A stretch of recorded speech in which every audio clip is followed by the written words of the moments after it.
ವೀಕ್ಷಕರೇ, ಚಕ್ಬಂದಿ ವಿಶೇಷ ಕಾರ್ಯಕ್ರಮಕ್ಕೆ ಸ್ವಾಗತ. ನಾನು ರಾಧಾ ಹಿರೇಗೌಡರ್. ಭ್ರಷ್ಟಾಚಾರದ ವಿರುದ್ಧ ಹೋರಾಟ ಮತ್ತು ಕಪ್ಪು ಹಣವನ್ನ ದೇಶದಿಂದ ಹೋಗಲಾಡಿಸೋದಕ್ಕೆ ಮೋದಿ ಅವರು ನೋಟ್ ಬ್ಯಾನ್ ಮಾಡಿದ್ರು. ಅದನ್ನ ನೋಟ್ ಸರ್ಜಿಕಲ್ ಸ್ಟ್ರೈಕ್ ಅಂತ ಕರೆಯಲಾಯಿತು. ಸ್ವತಃ ಮೋದಿ ಅವರು ಹಕ್ಕರಿಬೇಡಿ ಅಂತ ಹೇಳಿದ್ರು. ಆದ್ರೆ ಈಗ ನೀವು ಮನೆಯಲ್ಲಿ ಕೂಡಿಟ್ಟಂತಹ ಚಿನ್ನದ ಮೇಲೂ ಕೂಡ ಸರ್ಜಿಕಲ್ ಸ್ಟ್ರೈಕ್ ಆಗುತ್ತಾ ಅನ್ನುವಂತಹ ಅನುಮಾನಗಳು ಮೂಡ್ತಾ ಇದೆ. ಮನೆಯಲ್ಲಿ ಮಿತಿಮೀರಿ ತಾವು ಕೂಡಿಟ್ಟ ಚಿನ್ನದ ಮೇಲೂ ಕೂಡ ಮೋದಿ ಅವರ ಹದ್ದಿನ ಕಣ್ಣು ಬಿದ್ದಿದೆ.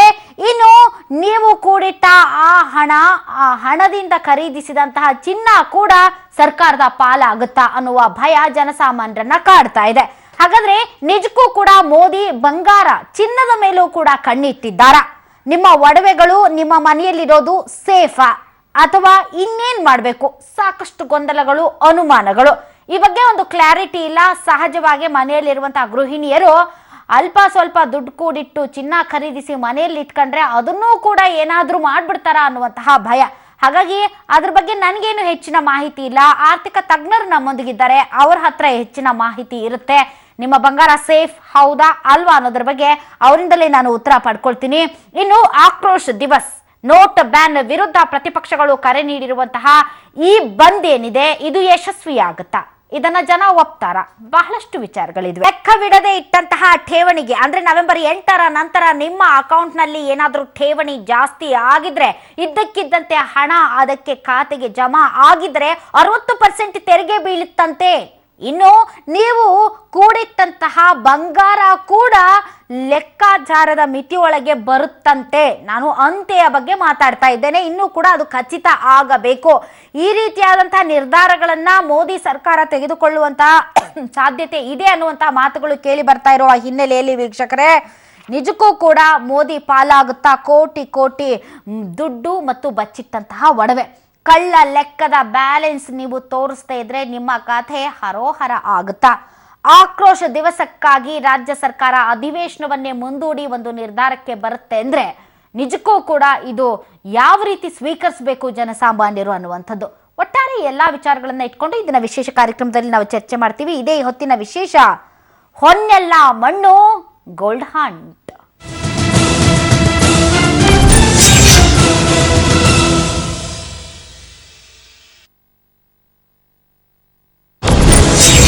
ಕೂಡಿಟ್ಟ ಬಚ್ಚಿಟ್ಟ ಚಿನ್ನಕ್ಕೂ ಆಪತ್ತು ಖಚಿತ. ಬಂಗಾರದ ಮೇಲೆ ಮಿತಿ ಹೇರುವತ್ತ ಮೋದಿ ಚಿತ್ತ. ದೊಡ್ಡ ನೋಟುಗಳ ಬ್ಯಾನ್ ಮಾಡಿ ದೇಶಾದ್ಯಂತ ಸಂಚಲನ ಸೃಷ್ಟಿಸಿರುವ ನರೇಂದ್ರ ಮೋದಿ ಕಪ್ಪು ಕುಬೇರರನ್ನ ಶತಾಯಗತಾಯ ಮಟ್ಟ ಹಾಕಲು ಟೊಂಕ ಕಟ್ಟಿ ನಿಂತಿದ್ದಾರೆ. ಬೇನಾಮಿ ಆಸ್ತಿ ಮೇಲೂ ಭೀಮಗದೆ ಬೀಸಲು ಸಜ್ಜಾಗಿರುವ ಮೋದಿ ಕಪ್ಪು ಹಣದ ಮೂಲವನ್ನೆಲ್ಲ ಬಗೆದು ಹೊರತೆಗೆಯಲು ಭೀಷ್ಮ ಪ್ರತಿಜ್ಞೆ ಮಾಡಿದಂತಿದೆ. ಆದಾಯದ ಮೂಲಕ್ಕಿಂತ ಹೆಚ್ಚು ಮೌಲ್ಯದ ಚಿನ್ನಾಭರಣ ಅಥವಾ ಬಂಗಾರದ ಗಟ್ಟಿ ಹೊಂದಿರುವವರಿಗೆ ಗತಿ ಕಾಣಿಸಲು ಮುಂದಿನ ದಿನಗಳಲ್ಲಿ ಖಡಕ್ ನಿರ್ಧಾರ ಕೈಗೊಳ್ಳಲಿದ್ದಾರೆ ಅಂತ ಹೇಳಲಾಗ್ತಾ ಇದೆ. ನಿನ್ನೆ ರಾತ್ರಿ ನಡೆದ ವಿಶೇಷ ಸಂಪುಟ ಸಭೆಯಲ್ಲಿ ಈ ಕುರಿತ ದೀರ್ಘ ಚರ್ಚೆ ನಡೆದ ಬಗ್ಗೆ ಮಾಹಿತಿ ಇಲ್ಲವಾದರೂ ಸರ್ಕಾರದ ಮಟ್ಟದಲ್ಲಂತೂ ಗಂಭೀರ ಮಾತುಕತೆ ನಡೆಯುತ್ತಿದೆ. ಚಿನ್ನ ಸಂಗ್ರಹದ ಮೇಲೂ ನೋಟ. ಇನ್ನು ನಡೆಯಲ್ವಾ ಬಂಗಾರಮ್ಮನ ಆಟ? ಹೌದು, ಈ ಸುದ್ದಿ ಬಹುತೇಕರಿಗೆ ಅಹಿತ ಅಂತ ಅನಿಸಿದ್ರೂ ಇದು ಸತ್ಯ. ಮನೆಯಲ್ಲಿ ಸಂಗ್ರಹಿಸಿಟ್ಟ ಅತಿಯಾದ ಚಿನ್ನದ ಮೇಲೂ ಮೋದಿ ಹದ್ದಿನ ಗಣ್ಣಿಟ್ಟಿದ್ದಾರೆ. ಹೀಗಾಗಿ ಬಂಗಾರದ ಸಂಗ್ರಹಕ್ಕೂ ಮಿತಿ ಹೇರುವ ಚಿಂತನೆ ನಡೆಸಿದ್ದಾರೆ. ಪ್ರತಿ ಕುಟುಂಬ ಇಂತಿಷ್ಟೇ ಪ್ರಮಾಣದ ಚಿನ್ನ ಹೊಂದಿರಬೇಕು ಎಂಬ ನಿಯಮ ಜಾರಿಗೆ ತಂದರೂ ಅಚ್ಚರಿ ಪಡಬೇಕಿಲ್ಲ. ಈ ಕಾನೂನು ಪಾಲನೆಯಾದಲ್ಲಿ ಬಂಗಾರದ ರೂಪದಲ್ಲಿರುವ ಅಗಣಿತ ಮೌಲ್ಯದ ಕಪ್ಪು ಹಣ ಸರ್ಕಾರದ ಬೊಕ್ಕಸ ಸೇರಲಿದೆ. ಅದೆಷ್ಟೋ ಠೇವಣಿಗಳು ಸಿಗ್ತಿಲ್ಲ ಲೆಕ್ಕಕ್ಕೆ. ವಿವರ ಕೊಡದ ಠೇವಣಿಗಳಿಗೆ ಕೊಕ್ಕೆ.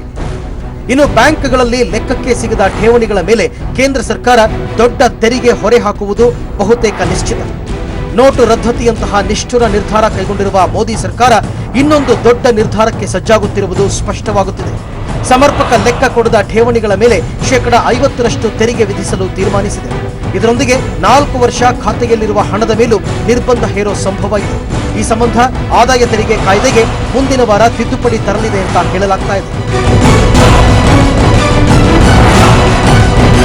ಜನ್ಧನ್ ಖಾತೆಗಳಿಗೆ ಕೇವಲ 2 ವಾರದಲ್ಲಿ 21,000 ಕೋಟಿ ರೂಪಾಯಿ ಹರಿದು ಬಂದಿದೆ. ಆದಾಯ ತೆರಿಗೆ ಕಾಯ್ದೆಗೆ ಚಳಿಗಾಲದ ಅಧಿವೇಶನದಲ್ಲೇ ತಿದ್ದುಪಡಿ ತಂದು ಕಾಳ ಧನಿಕರಿಗೆ ದಂಡ ಹಾಕಲು ಸರ್ಕಾರ ಚಿಂತನೆ ನಡೆಸುತ್ತಿದೆ. ಜನ್ಧನ್ ಖಾತೆಗಳಿಗೆ ಬಂದಿರುವ ಬೇನಾಮಿ ಠೇವಣಿಗಳ ಮೇಲೆ ಸರ್ಕಾರ ಕಣ್ಣಿಟ್ಟಿರುವುದು ಇದರಿಂದ ಸ್ಪಷ್ಟವಾಗುತ್ತಿದೆ.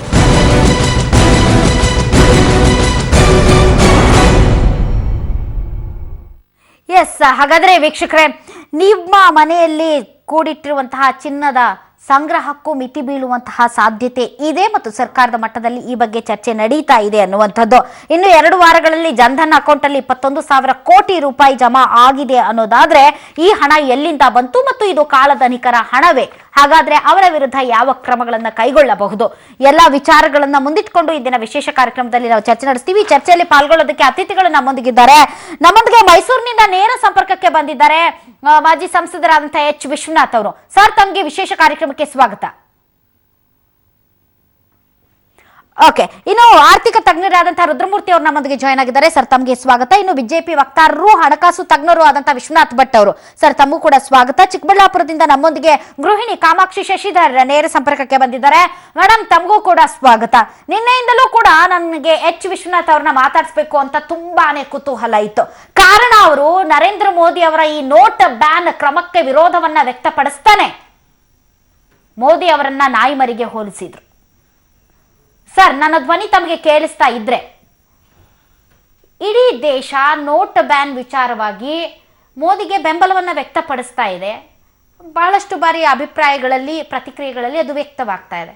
ಆದ್ರೆ ನೀವು ನಾಯಿಮರಿಗೆ ದೇಶದ ಪ್ರಧಾನಿಗಳನ್ನ ಹೋಲಿಸಿದಿರಲ್ಲ, ಇದು ಕಾರಣ ಏನು? ಹಾಗಲ್ಲ. ನಾನು ಮೋದಿಯವರು ತಂದಂತ ಈ ಆರ್ಥಿಕ ಕ್ರಮ ಕಾಳಧನಿಕರನ್ನ ಮೆಟ್ಟಿ ನಿಲ್ಲುವಂತದ್ದನ್ನ ಸ್ವಾಗತ ಮಾಡಿದ್ದೀನಿ. ಆದ್ರೆ ಮೋದಿಯವರು ಬೆಳಗಾವಿನಲ್ಲಿ ಮಾಡಿದ್ರು ಭಾಷಣ. 8ನೇ ತಾರೀಕು ತಾವು ತಂದಂತ ಕಾರ್ಯಕ್ರಮದ ಮೇಲೆ 10ನೇ ತಾರೀಕು ಬೆಳಗಾವಿನಲ್ಲಿ ಹೇಳಿದ್ರು ಅವರು, ಈ 70 ವರ್ಷಗಳಿಂದ ಹಿಂದೆ ಆಳಿದಂತವರೆಲ್ಲರೂ ಕೂಡ ಲೂಟ್ ಮಾಡಿದ್ದಾರೆ, ನಾನು ಈ ದೇಶ ಉದ್ಧಾರ ಮಾಡ್ತಾ ಇದ್ದೀನಿ ಅಂತಕ್ಕಂಥ ಮಾತನ್ನ ಹೇಳಿದ್ರು. ನಾನು ಅದನ್ನ ಹಿನ್ನೆಲೆಯಾಗಿಟ್ಟುಕೊಂಡು ನಾನು ಹೈಸ್ಕೂಲ್ ಇದ್ದಾಗ ಒಂದು ಪದ್ಯ ಡಾಕ್ಟರ್ ಪರಮೇಶ್ವರ ಭಟ್ರು ಹೇಳಿದ್ರು. ಅವರು ಎತ್ತಿನ ಗಾಡಿಯ ಕೆಳಗಡೆಯುಳು ತೂರಿ ಹೋಗುತ್ತಲಿದ್ದರು ಶುನಕ, ತಾನೆಯೇ ಗಾಡಿಯ ಎಳವೆನೆಂದೆಂದು ಬಡಬಡಿಪುದು ಕೊನೆ ತನಕ ಅಂತಂತೇಳಿ. ಅಂದ್ರೆ ಈ ದೇಶ 70 ವರ್ಷಗಳಿಂದ ಮಾಡದೇ ಇರೋದು ನಾನ್ ಮಾಡಾಕ್ಬಿಟ್ಟಿದ್ದೀನಿ, ನಾನೇನೋ ಕಳೆದು ಬಿಟ್ಟಿದ್ದೀನಿ ಅಂತಕ್ಕಂಥದ್ದನ್ನ ಹೇಳ್ತಾ ಇದಾರಲ್ಲ, ಅದು ಎಷ್ಟರ ಮಟ್ಟಿಗೆ ಕಳೆದಿದ್ದಾರೋ ಬಿಟ್ಟಿದ್ದಾರೋ ಅದು ಮುಂದಿನ ದಿನಗಳಲ್ಲಿ ಗೊತ್ತಾಗುತ್ತೆ. ಆದ್ರೆ ಇಂತಹ ಗಟ್ಟಿಯ ನಿರ್ಧಾರ 70 ವರ್ಷಗಳಲ್ಲಿ ಈಗ ತಾನೇ ಹೊರಬಂದಿರೋದು. ಕಳೆದಿದ್ದಾರೋ ಬಿಟ್ಟಿದ್ದಾರೋ ಇದರ ಪರಿಣಾಮಗಳು ಏನು, ಜನರಿಗೆ ಒಳ್ಳೇದಾಗುತ್ತೋ ಬಿಡುತ್ತೋ ಮುಂದಿನ ದಿನಗಳಲ್ಲಿ ಗೊತ್ತಾಗುತ್ತೆ. ಆದ್ರೆ ಇಂಥದ್ದೊಂದು ಗಟ್ಟಿ ನಿರ್ಧಾರ, ಇಂಥದ್ದೊಂದು ಹೈ ರಿಸ್ಕ್ ಡಿಸಿಷನ್ ಮೋದಿ ಅವರು ತಗೊಂಡಿದ್ದಾರೆ. ಅಲ್ಲಲ್ಲ, ಅದಕ್ಕಿನ ಅದನ್ನ ಸ್ವಾಗತ ಮಾಡ್ತೀವಿ. ಇದಕ್ಕಿಂತ ಗಟ್ಟಿಯಾದ ನಿರ್ಧಾರಗಳನ್ನ ಹಿಂದೆ ಆಡಳಿತ ಮಾಡಿದಂತ ಪಕ್ಷಗಳು, ಸರ್ಕಾರಗಳು ಮಾಡಿದ್ದಾವೆ. ಉದಾಹರಣೆಗೆ ಕಪ್ಪು ಹಣವನ್ನ ದೇಶದಿಂದ ಹೋಗಲಾಡಿಸೋದಕ್ಕೆ, ಮಾಡಿದೀನಿ ಅಂತ ಜಾಲಿ ನೋಟುಗಳನ್ನ ಹೋಗಲಾಡಿಸೋದಕ್ಕೆ ಉದಾಹರಣೆಗೆ ಈ ಹಿಂದೆ ಆಳಿದಂತ ಸರ್ಕಾರಗಳು ತೆಗೆದುಕೊಂಡಂತ ಆ ಗಟ್ಟಿ ನಿರ್ಧಾರಗಳು ಹೇಳಿ ಸರ್. ನಂಬರ್ 1 ಹೇಳಿ. ಗಟ್ಟಿ ನಿರ್ಧಾರಗಳು, ಇಂದಿರಾ ಗಾಂಧಿ ಅವರು ಬ್ಯಾಂಕ್ ನ ರಾಷ್ಟ್ರೀಕರಣ ಮಾಡಿದ್ರು, ರಾಜಧನ ರದ್ದತಿಯನ್ನ ಮಾಡಿದ್ರು, ಭೂ ಸುಧಾರಣೆಯನ್ನ ತಗೊಂಡ್ಬಂದ್ರು. ಏನು ಹುಡುಗಾಟನ, ಭೂಮಿಯನ್ನ ದೊಡ್ಡವನಿಂದ ಹಿಡಿದು ಸಣ್ಣವನಿಗೆ ಹ್ಯಾವ್ಸ್ ಇಂದ ಹ್ಯಾವ್ ನಾಟ್ಸ್ಗೆ ಕೊಡುವಂತ ಕಾರ್ಯಕ್ರಮಗಳು, 20 ಅಂಶದ ದೊಡ್ಡ ಕಾರ್ಯಕ್ರಮಗಳು, ಇಂಥ ಹಲವಾರು. ಮತ್ತೆ ಉದಾರೀಕರಣ, ನರಸಿಂಹರಾಯರು ತಂದಂತಹದ್ದು. ಉದಾರೀಕರಣ ಬಂದ ಮೇಲೆ ತಾನೇ ಬಹಳಷ್ಟು ಪ್ರಗತಿಗಳನ್ನ ಕಂಡುಕೊಂಡಂತಹದ್ದು. ಮನಮೋಹನ್ ಸಿಂಗ್ ರವರು ಬಹುಶಃ ಈ ದೇಶದಲ್ಲಿ ಏನು ಆರ್ಥಿಕ ಹಿಂಜರಿತ ಇತ್ತು ಜಗತ್ತಿನಲ್ಲಿ, ಅದನ್ನ ಇಂಡಿಯಾಕ್ಕೆ ತಾಗದ ರೀತಿಯಲ್ಲಿ ನೋಡ್ಕೊಂಡಂತವ್ರು. ಹಾಗಾಗಿ ನನ್ನ ಪ್ರಶ್ನೆ ಅದಾಗಿರಲಿಲ್ಲ ಸರ್. ನಾನು ಸಾರಾ ಸಗಟಾಗಿ ಈ ಹಿಂದೆ ಇದ್ದಂತಹ ಸರ್ಕಾರಗಳು ದೇಶದ ಪ್ರಗತಿಗೆ, ದೇಶದ ಆರ್ಥಿಕ ಪ್ರಗತಿಗೆ, ದೇಶದ ಅಭಿವೃದ್ಧಿಗೆ ಜನಪರವಾದಂತಹ ಯಾವುದೇ ಕಾರ್ಯಕ್ರಮಗಳನ್ನ ಕೊಟ್ಟಿಲ್ಲ, ಕಾರ್ಯಗಳನ್ನ ಮಾಡಿಲ್ಲ ಅಂತ ನಾನು ಇಲ್ಲಿ ಹೇಳೋದಕ್ಕೆ ಕುಳಿತಿಲ್ಲ. ಅದು ಕಾಂಗ್ರೆಸ್ ಸರ್ಕಾರ ಆಗಿರ್ಬೋದು, ಬಿಜೆಪಿ ಆಗಿರ್ಬೋದು, ಅಥವಾ ಇನ್ನಿತರ ಪಕ್ಷಗಳ ಸರ್ಕಾರ ಆಗಿರಬಹುದು. ನಾನು ಹೇಳ್ತಿರೋದು ಪರ್ಟಿಕ್ಯುಲರ್ ಆಗಿ ಕಾಳಧನ, ಬ್ಲಾಕ್ ಮನಿಯನ್ನ ಹೋಗಲಾಡಿಸೋದಕ್ಕೆ ಮುಂದಾಗಬಹುದಾದಂತಹ ಪರಿಣಾಮಗಳು. ಸರ್, ಇದ್ರಲ್ಲಿ ಎಷ್ಟು ರಿಸ್ಕ್ ಇದೆ ತಮ್ಗೆ ಗೊತ್ತು. ಇದೇನಾದ್ರೂ ಒಂದಿಷ್ಟು ಎಡವಟ್ಟಾದ್ರೆ ಅದರ ಪರಿಣಾಮಗಳು ಏನು ಅನ್ನೋದರ ಬಗ್ಗೆ ಅರಿವಿದ್ರು ಕೂಡ ಒಂದು ರಿಸ್ಕ್ ತಗೊಂಡಿದ್ದಾರೆ ಅನ್ನೋದಾದ್ರೆ ಅದನ್ನ ತಾವು ಏನೇನದಕ್ಕೂ ಹೋಲಿಸ್ತೀರಲ್ಲ ಸರ್? ಇಲ್ಲ ರಾಧಾ ಅವರೇ, ನಾನು ಅವರ ಅದನ್ನ ದಯಮಾಡಿ, ಯಾಕೆ ಅಂತ ಅಂದ್ರೆ ಪ್ರತಿಯೊಬ್ಬರಿಗೂ ಕೂಡ ಅವರವರು ಭ್ರಮೆಗಳಿರ್ತವೆ. ನಾನು ಅದನ್ನ ಅಷ್ಟು ನಿಕೃಷ್ಟವಾಗಿ ಹೋಲಿಸುವಂತ ಕೀಳು ಮನಸ್ಸಿನವನು ಅಲ್ಲ ನಾನು. ಸೊ ಅದು ನಾನು ಪರಮೇಶ್ವರ ಭಟ್ಟರ ಪದ್ಯದ ಸಾಲುಗಳನ್ನ ಹೇಳಿದೆ ಹೊರತು ಏನೋ ನಾನೇ ಮಾಡಿಬಿಟ್ಟಿದ್ದೀನಿ, ಎಲ್ಲ ಯಾರು ಮಾಡಿಲ್ಲ ಅಂತಕ್ಕಂಥ ಭ್ರಮೆ, ಆ ಭ್ರಮೆಯ ಬಗ್ಗೆ ನಾನು ಹೇಳಿದ್ದೀನಿ ಹೊರತು ಬೇರೇನು ವಿಚಾರ ಇಲ್ಲ. ಯಾಕೆ ಮೋದಿಯವರ ಈ ಆರ್ಥಿಕ ನೀತಿಯನ್ನ ಇಡೀ ದೇಶ, ನಾನು ಸಮೇತ, ಬಿಕಾಸ್ ನಮ್ಮ ಪ್ರಧಾನಿಗಳು, ನಮ್ಮ ಅಭಿಮಾನದ ಪ್ರಧಾನಿಗಳು, ಬಿಕಾಸ್ ಇಲ್ಲೇ ಇರೋದು ಬೇರೆ ಬೇರೆ ಪಾರ್ಟಿಯವರು, ಅವ್ರು ಬಿಜೆಪಿ ಪ್ರಧಾನಿ, ಇವರು ಕಾಂಗ್ರೆಸ್ ಪ್ರಧಾನಿ, ನೋ, ನಾನು ಹೇಳ್ತಾ ಇದ್ದೀನಿ, ನಾನು ಈ ದೇಶದ ಸತ್ಪ್ರಜೆಯಾಗಿ ನಮ್ಮ ದೇಶದ ಪ್ರಧಾನಿಗಳು ತೆಗೆದುಕೊಂಡಂತ ತೀರ್ಮಾನಕ್ಕೆ ದೇಶ ಪ್ರಾರಂಭಿಕವಾಗಿ ಸ್ವಾಗತ ಮಾಡ್ತು. ಆ ನಂತರದ ಹಲವಾರು ಸಮಸ್ಯೆಗಳ ಸುಳಿ ಏನೆಲ್ಲ ಆಯ್ತು ಅಂತಕ್ಕಂಥದ್ದನ್ನ ಇದು ಸರಿಯಾಗಬೇಕು ಅಂತ ಹೇಳ್ತಾ ಹೋಗಿದೆಯೋ ಏಕ್ದಮ್ ಯಾರು ಇದನ್ನ ವಿರೋಧ ಮಾಡಿಲ್ಲ. ರುದ್ರಮೂರ್ತಿ ಅವರೇ, ನಮ್ ಚಿನ್ನ ಸೇಫ್ ಇಲ್ವಾ? ಈ ಚಿನ್ನದ ಬಗ್ಗೆ ಮಾತುಕತೆ ಹೇಳಬೇಕು ಅಂದ್ರೆ ಮೊದಲನೇದಾಗಿ ಬ್ಲಾಕ್ ಮನಿ ಅನ್ನೋದು ಏನಿದೆ ಅದು ಬರೀ 500 ರೂಪಾಯಿ 1000 ರೂಪಾಯಿ ಕರೆನ್ಸಿ ನೋಟಲ್ಲಿ ಮಾತ್ರ ಇಲ್ಲ, ಎಲ್ಲೆಲ್ಲಿ ಬರುತ್ತೆ ಅನ್ನೋದನ್ನ ಹೇಳ್ತೀನಿ.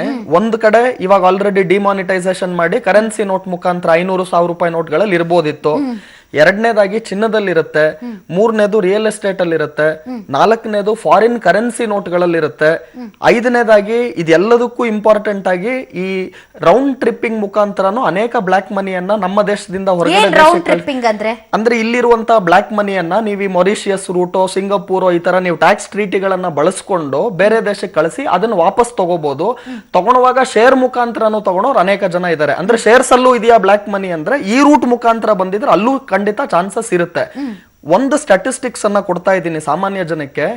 ಕೇವಲ 6% ಇಡೀ ಬ್ಲಾಕ್ ಮನಿ ಏನಿದೆ ಅದರಲ್ಲಿ ಒಂದು ಅಂದಾಜು ಏನ್ ಹೇಳುತ್ತೆ, ಕೇವಲ 6% ಮಾತ್ರ 500 ರೂಪಾಯಿ 1000 ರೂಪಾಯಿ ನೋಟಲ್ಲಿ ಇದೆ. ಅಂದ್ರೆ ಇನ್ನ 94% ಎಲ್ಲಿದೆ ಅಂತ ತಾವು ಕೇಳಿದ್ರೆ ಚಿನ್ನದಲ್ಲಿದೆ, ರಿಯಲ್ ಎಸ್ಟೇಟ್ ಅಲ್ಲಿದೆ, ಶೇರ್ಸ್ ಅಲ್ಲಿದೆ, ಈ ಬೇರೆ ಬೇರೆ ಮುಖಾಂತರಗಳಲ್ಲಿ ಇದೆ.